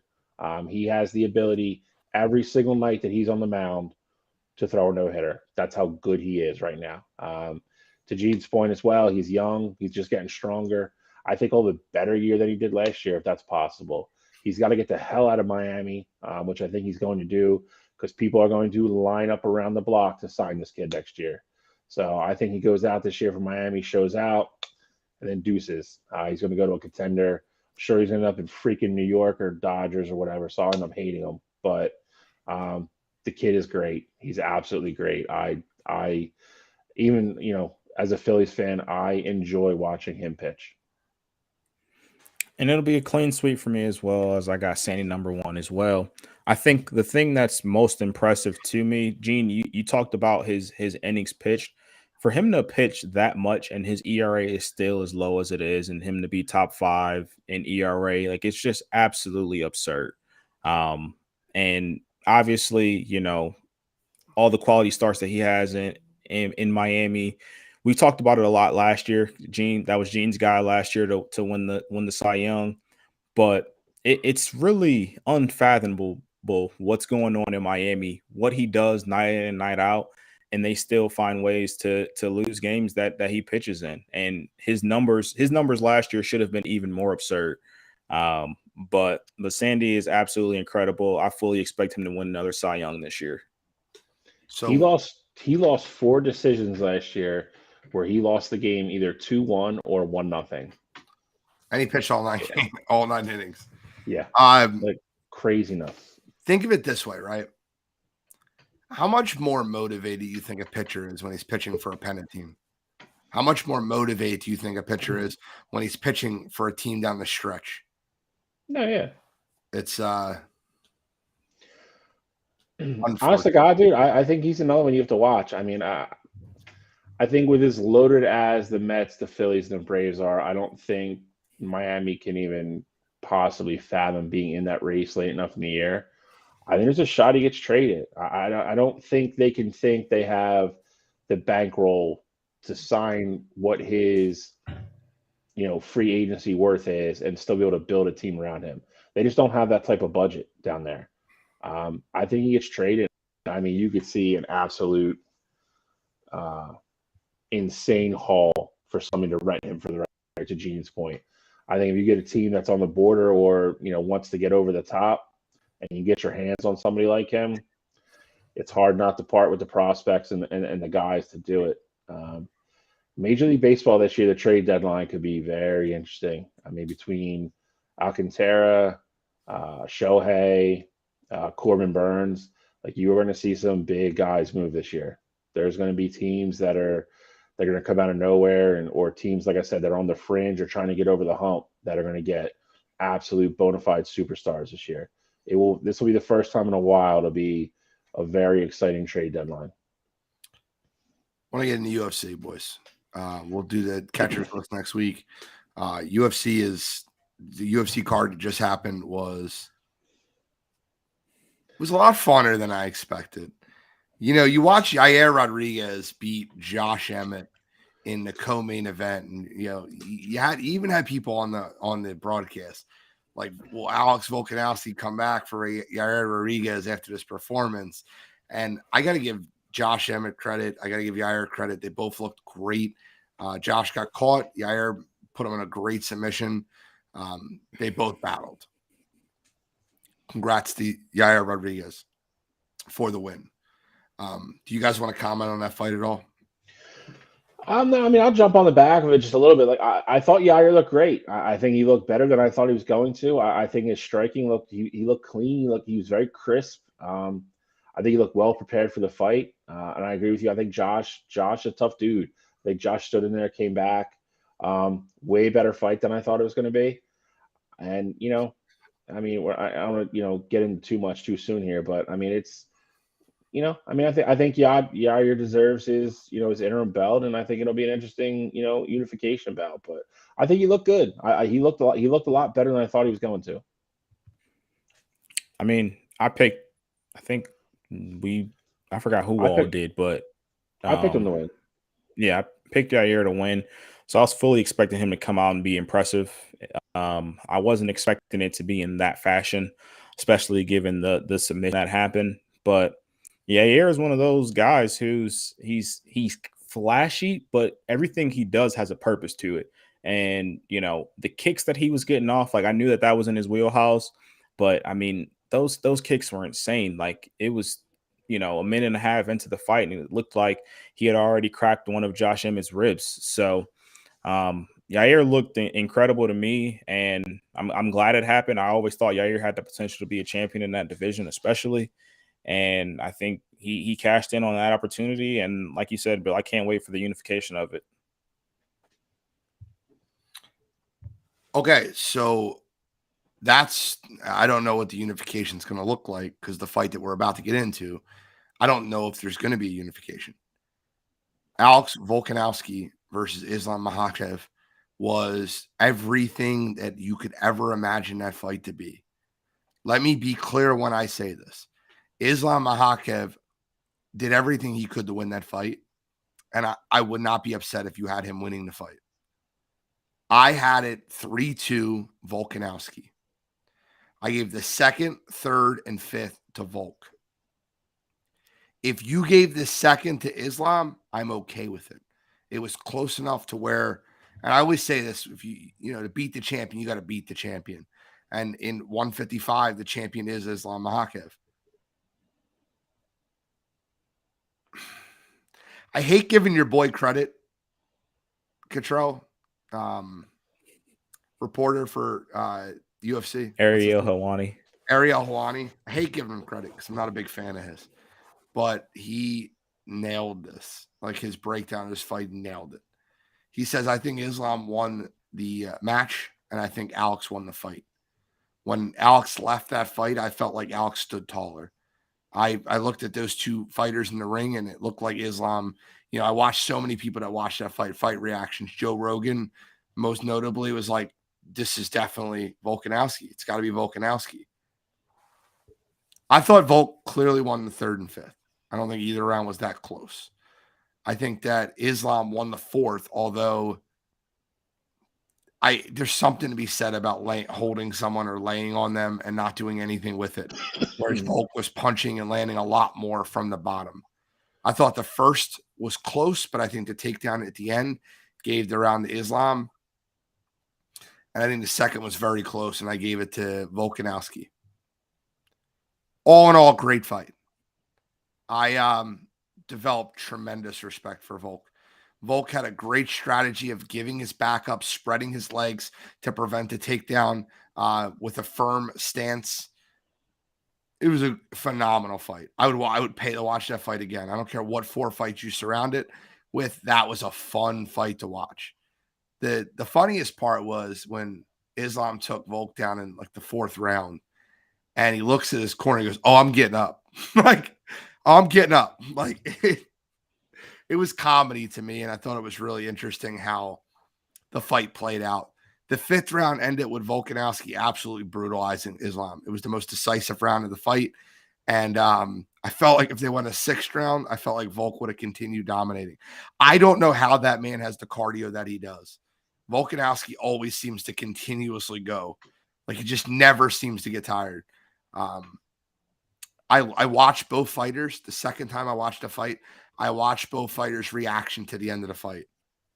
Islam looked dejected, like he thought he lost the fight. It could be because he just got brutalized in the 5th round. I understand that. But with that being said, Volk was such a class act at the end of that fight, yelling to all our Australian fans. He's like, this man is a great fighter. Like, do not boo him. Like, and handled himself with tremendous class. That being said, my number 1 pound per pound fighter in the world is 100% Alex Volkanovski. He moved up 10 pounds in weight class, and I think he won the fight. Cottrell, I think you see it differently, but I'd like to hear your reaction. I do. So I texted you guys right when it happened, before the judges got brought into it. I had it 1, 2, and 4 for Islam. I did think the 3rd round was close. I gave it to Volk. I didn't think it was a lopsided round by any means. I did think Volk did enough to win it, but I thought it was somewhat close. I didn't think that would be the toss-up round. I thought 2 would be the toss-up round, and ultimately that's what it ended up being. What I will say, though, is 100% to be the champion, you got to beat the champion. I live by that adage as well. In this scenario, I think Volk literally did everything that he could to be a double champ, but I just slightly gave the edge in round 2 to Islam. With that said, I also have so much respect for what Volk did. You know, going up in the 10 pounds and not even just going up in weight. Like he looked physically significantly smaller than what Islam was. And Islam being the aggressive wrestler and having that sambo background, I thought that we would get a lot more Volk on the ground easy, and that wasn't the case. You can tell that in Volk's camp, he really worked on his takedown defense. And even if he got taken down, it wasn't the end of the world for him. Like, he got taken down and he still had a plan. And that's really what I expect most because, a guy like Islam, he's going to get takedowns on you. It's just unavoidable in certain circumstances, especially when he puts himself in that right position. But for Volk to be able to get up and to never really look worried or look like he was in trouble, even when Islam had his back in the fourth round, like that was very impressive to me. And Volk having not only the wherewithal to get up from those positions, but to be able to strike with Islam and hurt him. Like, it wasn't like he was just jabbing, getting in, getting out. Like, he was getting some significant strikes on Islam, and he put him down in that 5th round. So gotta give Volk all the credit in the world. But I did have Islam winning 1, 2, and 4. So I had it 48-47 when it was all said and done. I think it's perfectly fine to have Islam winning 1, 2, and 4. Perfectly fine. I just overall stats on the fight has Volkanovski landing 80 more punches, 13 more significant strikes. However, Islam did have 4 takedowns to Volk's 0. So I understand that fight being looked at as close. Shally, how did you see it? I think Volk won the fight. I don't know how the judge, whoever the judge was that scored the fight 49-46 should be fired. I don't get that at all. I don't know how you get that from watching that fight.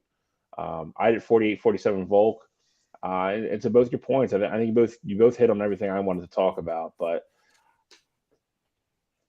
we keep saying, at some point, I think we all agree on the adage that to beat the champ, you got to beat the champ. But I think he did that, and I think that was taken away from him. I don't think you have to. I don't think it necessarily means you have to go in the cage and knock somebody out for it to be definitive. Decisions are part of fighting, and I think if you go in there and do everything and you, in my opinion, definitively win 3 rounds, then that's enough. And I think he did enough to win, and I think he should be a 2-belt champ. I think Islam, honestly, I think Islam was caught a little off guard about. I don't think he thought that Volk was going to come in there with that game plan. I don't.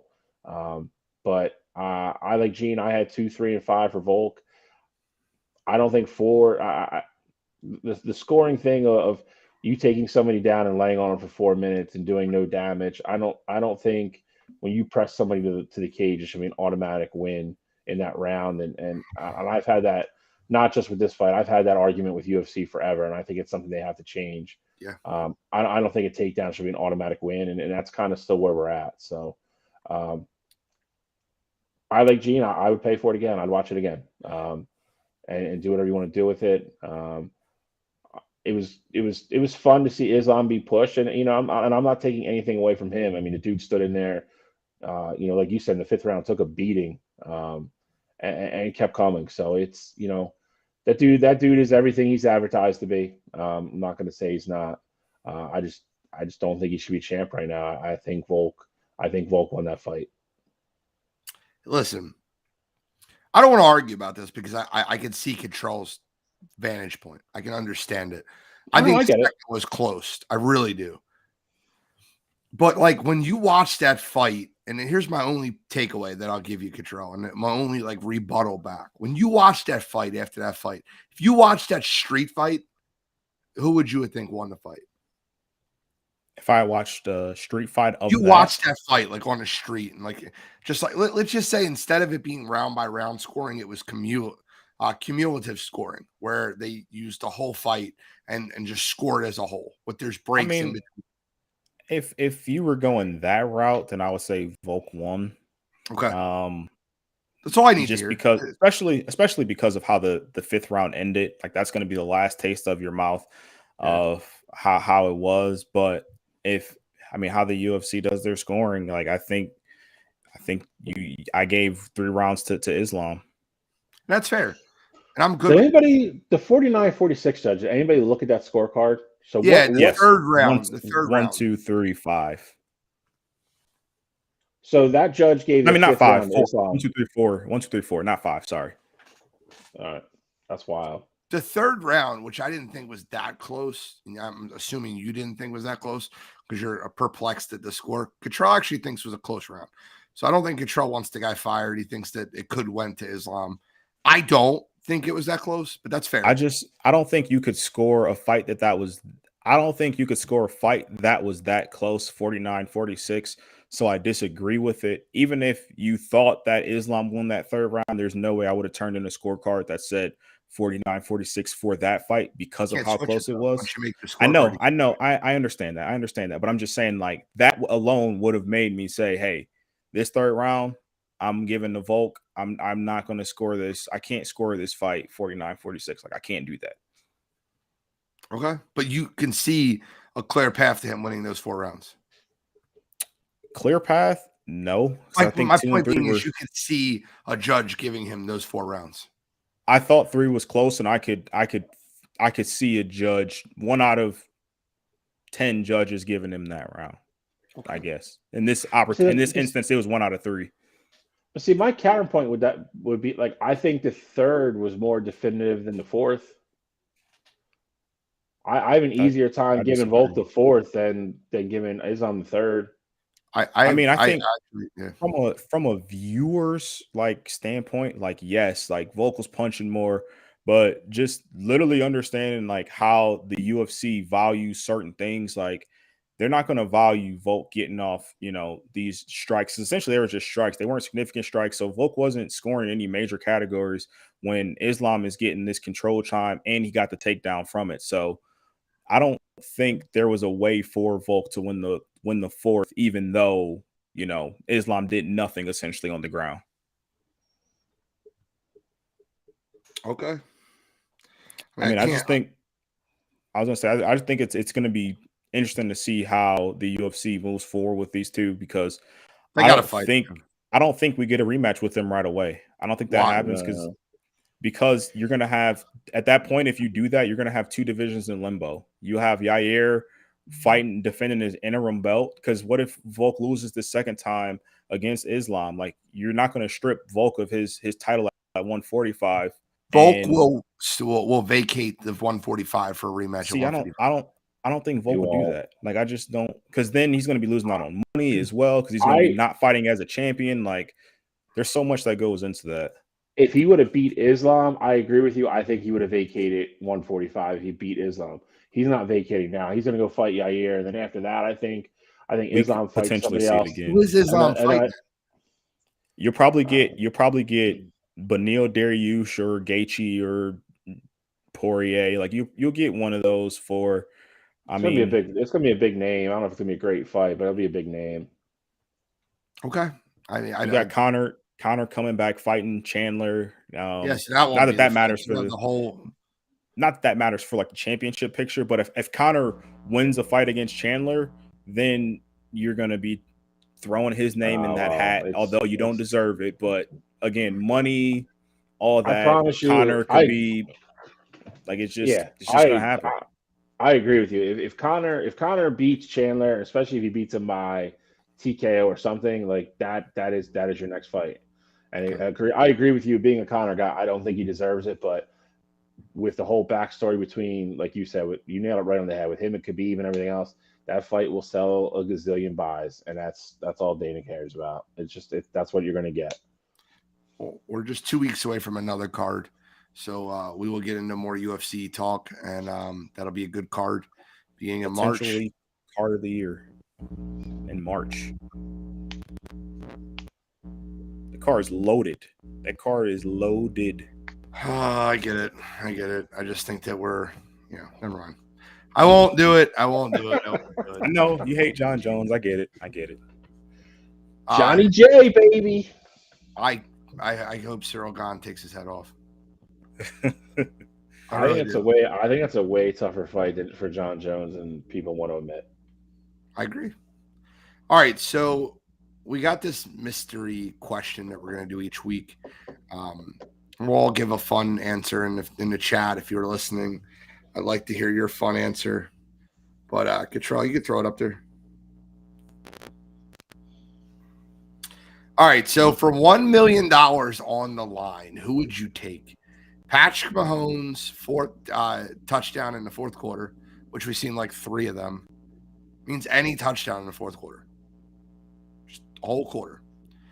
Tiger Woods, a 10-foot birdie on the 72nd hole. If you don't know, that's the last hole. LeBron James, 3-pointer in overtime. That's any 3-pointer throughout overtime. Lionel Messi, penalty kick in the 90th minute. I think this is easy, but I'll go last. I don't like the way it's worded because I think if you look at Messi's and Tiger's, I think this is more meant to be designed like a game-winning drive from Mahomes and like LeBron to win the game type thing. That's how I took it. It wouldn't change my answer anyway. I'm sticking with what I'm sticking with, but I think that's kind of what it was meant to be, like game on the line type thing. Like, which one of these 4 would you take? Okay. Game on the line. Which 4 would you take? We can make it that question. Out of these options, I'm taking option 2. I'm going Tiger, 10-foot birdie, to win the 72nd hole. I've seen him do it 2 times in majors. He can do it. I think he is by far the most clutch player out of the 4 of these players. Obviously, all 4 of them are great. All 4 of them are going to the Hall of Fame. And, honestly, when Mahomes is all done, you could be looking at the best 4 in their sports ever. They're all in the conversation anyway. So we did LeBron and Michael last week. So, and Messi it's either Messi or Ronaldo. So, but that being said, I think Tiger is one of the most clutch, mentally tough athletes that has ever performed in any sport. 10 feet away, it's not even that long of a putt. I will take Tiger Woods in this all day, and feel good about my bet. I will say Tiger's putt came down to my top 2, but ultimately I'm gonna go with my boy Lionel Messi, penalty kick, 90th minute. I think that is the easiest of them all here. I get 10 foot for Tiger, especially in his prime, absolutely nothing, even if, tournament was on the line. But with Messi, you're literally going up against someone who's literally just guessing. And I think Messi is so good that even if they guess the right direction, he could put the ball in a place where absolutely no one could touch it, no matter what. So give me Messi in this situation, and I'd be pretty confident in it as well. You bet $1 million on 72%. I would. I would go Lionel Messi also. I think I don't know what his PK numbers are in the last 5 years. I don't know what they are in like big games. But I know what they were in the World Cup, and he didn't miss one. So Lionel Messi on the biggest stage in the World Cup was just unfathomed by the PK. Messi, it's Messi, and it's Messi. It's not that close. Tiger would be my second. I agree. I think that a 10-foot birdie putt or 10-foot putt, 10-foot birdie putt to end the Masters or whatever. You don't know what the conditions are. You don't know if it's like the cleanest green in the world, if it's a wet green, if it's a quick green, if it's sloped, if it's slanted. I don't want to take that chance. I know that Messi's going to kick a ball into the back of the net, and I'll take my $1 million. Messi can hit a great shot, and the goalie guesses the right way. It don't matter. Tiger. I mean, you just mentioned Tiger. I mean, Tiger did it on a bad knee against Bob May. Hit a 20-foot birdie putt to win the U.S. Open on the 72nd hole. Did it against Rocco Mediate. U.S. Open, the fastest, toughest greens there are. My thing is, Bill, you say 72%, but that's just all PKs in general. We don't know what it is with the game on the line or in the last 10 minutes. Like, let's check those numbers. Obviously, human nature, Messi's going to miss PK here and there, but I'm taking my chances I'm taking my chances with Messi. Messi's at 77.7%. Yeah, I get it. I mean, he'd be my second choice, but I wholeheartedly would feel way more comfortable on Tiger than I would on Messi. Just because, like I said, I think Messi can do everything right and still not win, and that is the tough part for me. Understood. Yeah, Bill, give us some funny car racing. NASCAR, baby. A funny car. Opening weekend, 75th running of the Great American Race, Daytona 500. Is this weekend. A whole lot of people. Got some people moving teams this year. Gene's going to take a nap. Kind of looks like Dale after he made a right turn 4 that year. Jesus. An observation. I didn't say that. You talk about me. There. You talk about me. Jesus. Your Alex Smith will always be the worst thing ever said on the show. That was the worst thing ever said on the show. At least Alex Smith is still alive. Yes. Mine was in jest. Mine was a joke. Cottrell made a compelling argument how Alex Smith didn't deserve shit. There's like a complete big difference. He won an award with bad stats because he broke his leg and almost got amputated. You talk about a guy that's dead. Yeah, turn the wrong way. No. So I mean, I got my pick. I got two guys to finish in the top 10. I'm gonna go with Austin Dillon plus 3,000 to win the race. Great restrictor plate racer. You always got to stay out of the big one at Daytona. Like I always tell people, you don't got to tune in for the first 2.5 hours of the race. Just tune in around 5 o'clock when there's about 20 laps to go, and that's when everybody starts crashing and going nuts. So that's the best part of the race. If he can get it through there, I think he's got a decent shot to win, just as good as anybody else. My two, I don't want to say dark horses, but two guys to finish in the top 10. I'll go Kyle Busch at plus 110, and I'll go Bubba Wallace plus 120 because Bubba is a good restrictor plate racer. Kyle is with a new team this year, so he's got a lot to prove. So those are my three betting picks for the guys that hit me up this week, all week, bugging me about Daytona 500 stuff. That's what I'm going with for now. I have the winners. I have the script. I would put money on Kyle Larson at plus 1,400. And then my long shot will be Martin Truex Jr. at plus 2,500. So I don't have a long shot. I just got the winner for you. Me and Gene got different scripts. I think there was a typo on his because I got Kyle Busch at plus 1,400. So same name, Kyle plus 1,400, same thing. But mine said Kyle Busch, so I'm going with that one. And I didn't read it that long. You could probably. I'm hoping that sticks. Kyle. Bet on all the Kyles and you'll win money. There you go. Let's get into You Gotta Be Kidding Me. Start us off, Control. So, what was my You Gotta Be Kidding Me? I had it right here. You forgot it. My You Gotta Be Kidding Me this week is my boy, and I hate doing this, Kyrie Irving. Kyrie Irving again. My You Gotta Be Kidding Me this week. He just finds these ways to put himself in these predicaments that just absolutely don't need to happen. So of course, we know about him getting traded and all that. Upon his arrival to Dallas, he deleted his apology for, the things that he tweeted and things that people viewed as anti-Semitic and things like that. He deleted that. I disagree with that, whatever. So be it. You want to delete it, whatever.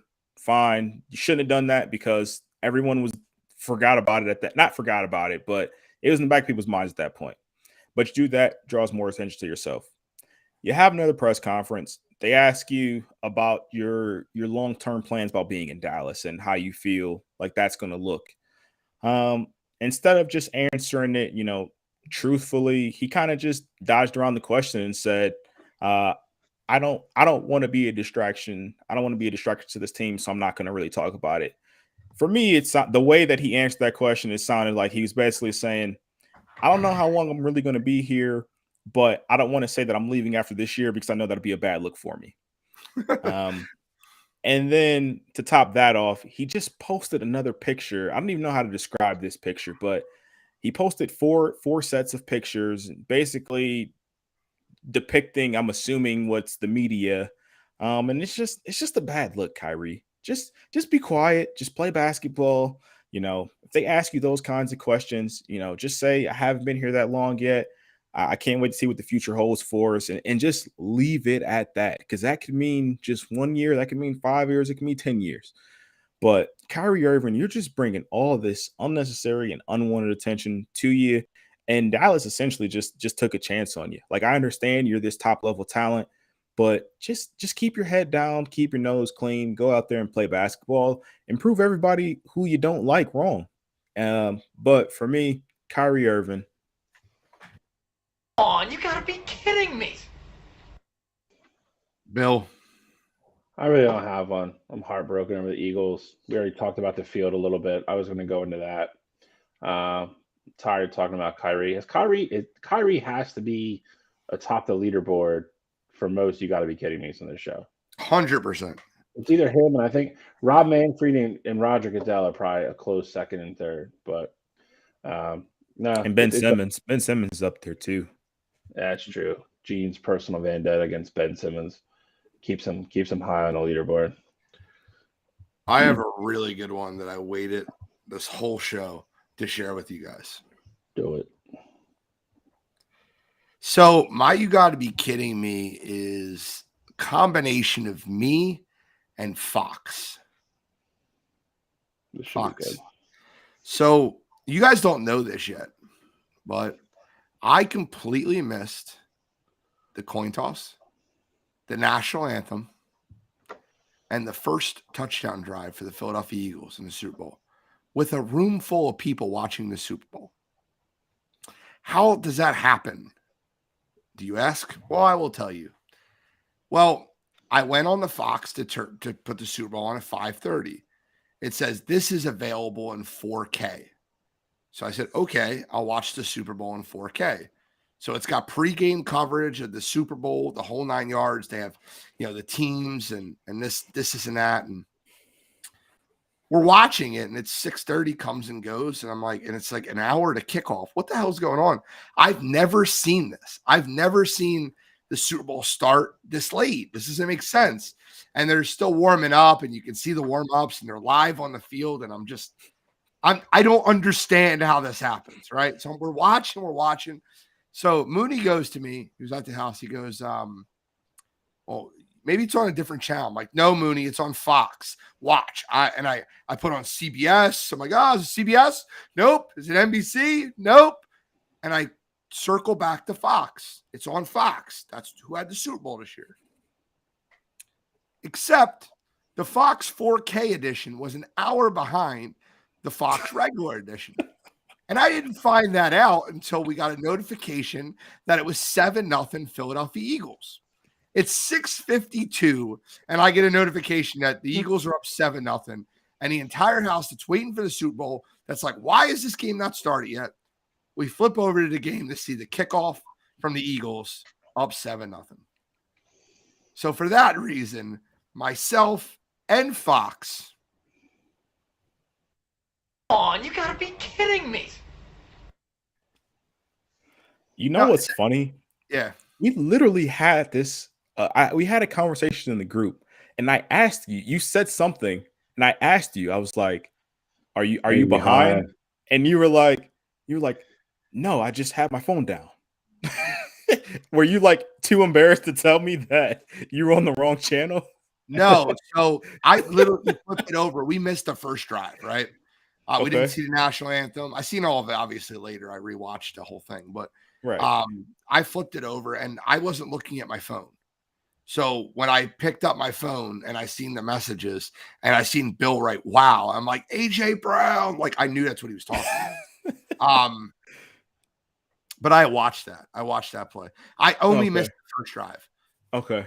And the national anthem and the coin toss. Gotcha. Which I end up seeing later. But man, I can't tell you how annoyed I was. And now, my question for you two would be, We'll wrap up right after this. Is that Fox's fault or is that my fault? 100% your fault. If I knew Why? the Super Bowl started at 6:30, like there's no stone that I would unturn if it's like 6:35 and they're still doing like pregame warm-ups, or there's no anthem, there's no the game starting soon. Like there's no I'm way. thinking because it's on West Coast, like that might be an hour behind. Like I don't Absolutely not. And I'm like sitting there and I'm going nuts. I'm like, I've never seen this. And I said it multiple times. Like, I don't know. You go on Fox's regular programming, and in the corner it says this is available in 4K. So you just hit OK and it takes you to 4K. Why in the world would it be delayed an hour? Why? I mean, I'm with you on that. I don't think there's any way you could have known that. I tend to agree with Cottrell in this aspect. Like, the Super Bowl never starts on time, like ever. Like, it never really, it's always like 4 or 5 minutes behind. It never kicks when it's supposed to. So if it was like 6:33 kick, that's like Cottrell said, though, at some point by like 6:40, if I haven't seen the national anthem or something like that, I'd be like, all right, like, what the hell's going on? Like, we're way behind. I would have started mashing some buttons at that point. Like, I would have had to figure something out. Like, I'm not giving them till like 6:45. Like, there's no way it's starting that late. I was so floored. I couldn't believe it. I was embarrassed. I had people over to watch the Super Bowl, and I was just like, I don't know what to say. Like, what do you say at that point? I felt embarrassed. Hey guys, that's on me. That's on me. But I don't think it's on me. I think it's on Fox. No, you gotta own it and move on. Even if you don't think it's on you, you gotta own it and move on. Just let it. It didn't happen at that point. Gene was MF and Fox up and down all over that house when I was going there. For sure. I have no voice. I'll never vote another Republican again in my life. I just say, that's what it's all damn. It's Donald Trump's fault. F Fox. Tucker Carlson's a jerk. F him. Screw Greg Olson. Yeah. Terrible tight end. Talk about, he wasn't a terrible tight end. I'm just saying that's what Gene was spewing. No, I didn't have none against Greg Olson. I just don't understand why they'd have the button there that says this is available in 4K, and it's got Super Bowl coverage, and it says Super Bowl coverage, and it says the game on there, and I'm like viewing with the guide. I'm like, why? Like, why do I have 4K if I can't watch the program in 4K? I just don't understand. By the way, sidebar. The Rihanna halftime performance is even better. I knew you were about to get into that. But I hope so, because it wasn't that good in 1080p. Crazy. That was one of the best halftime performances I've ever seen in my life. No, Katie, banger after banger. Katie Wiley said it best. She glad the halftime show happened because it put her kid to bed. I didn't see that. Jesus. Yep, and I loved it. She said it best. She played great songs. Good. The performance itself, dud. She lip sank for 85% of it. There was no real performance. She was just standing there on these high risers. And I get it. She's pregnant, congrats to her and all that. Like, I don't want to hate on that. But if you knew she was going to be immobile, if I had a gripe with it when I rewatched it back was when we were watching it live, I thought she was really singing. And then when I watched it back, you could tell she wasn't. That would be my big thing with her, because I stick her more in the category of like a Pink or somebody like that who like actually has a great voice and can sing. She didn't have to lip sync. So that part of it to me was disappointing. Because I don't think she's like a Britney Spears or something like that who is going to lip sync and dance around and put on a show. Like, I think she's a better actual singer and performer. Like I said, I put her in a different category. So the fact that she wasn't singing the whole time, that was disappointing to me. 7 months pregnant. You guys are harsh critics. Again, if you throw that asterisk, I didn't say it sucked though. I thought it was fine. But if I have to throw that asterisk on it to make it be okay, then that tells you everything you need to know. The asterisk, if she wasn't pregnant, that would have been a horrible show. No, it wasn't. Guys, we're wrapping up. We're not taking this Rihanna infamy. Any final thoughts? Where do you rank it all time though? Number 2. Oh, behind you. Eminem. Oh, Jesus, this show's over. Eminem wasn't even the best performer at his own show. You're lying. I'll give her top 10. She's not. That is not number 2. Number 2. I will say this though, Chris Stapleton needs to get more love, dude. That was Yeah, he did. in my opinion, that's number 2 for me behind the obvious number 1. That's the best. Yeah, I mean Whitney. Just making sure. Yeah, I don't know, bro. Wow. Yeah, I mean, yeah, you never know. You got people like Gene throwing Rihanna's crap second overall halftime show. So yeah, you never know. You got to ask now. So I get it. All right, ladies and gentlemen. Trump closing on savage notes. Give us a download on Spotify, Apple Podcasts, iHeartRadio. Help us continue our record month on Libsyn. Number 2. That's crazy. Yeah, no, it's not. Thank you so much for Bro, tuning Prince? In. Jesus Christ. Like, Wire Sports Podcast. Number 2. We are signing out.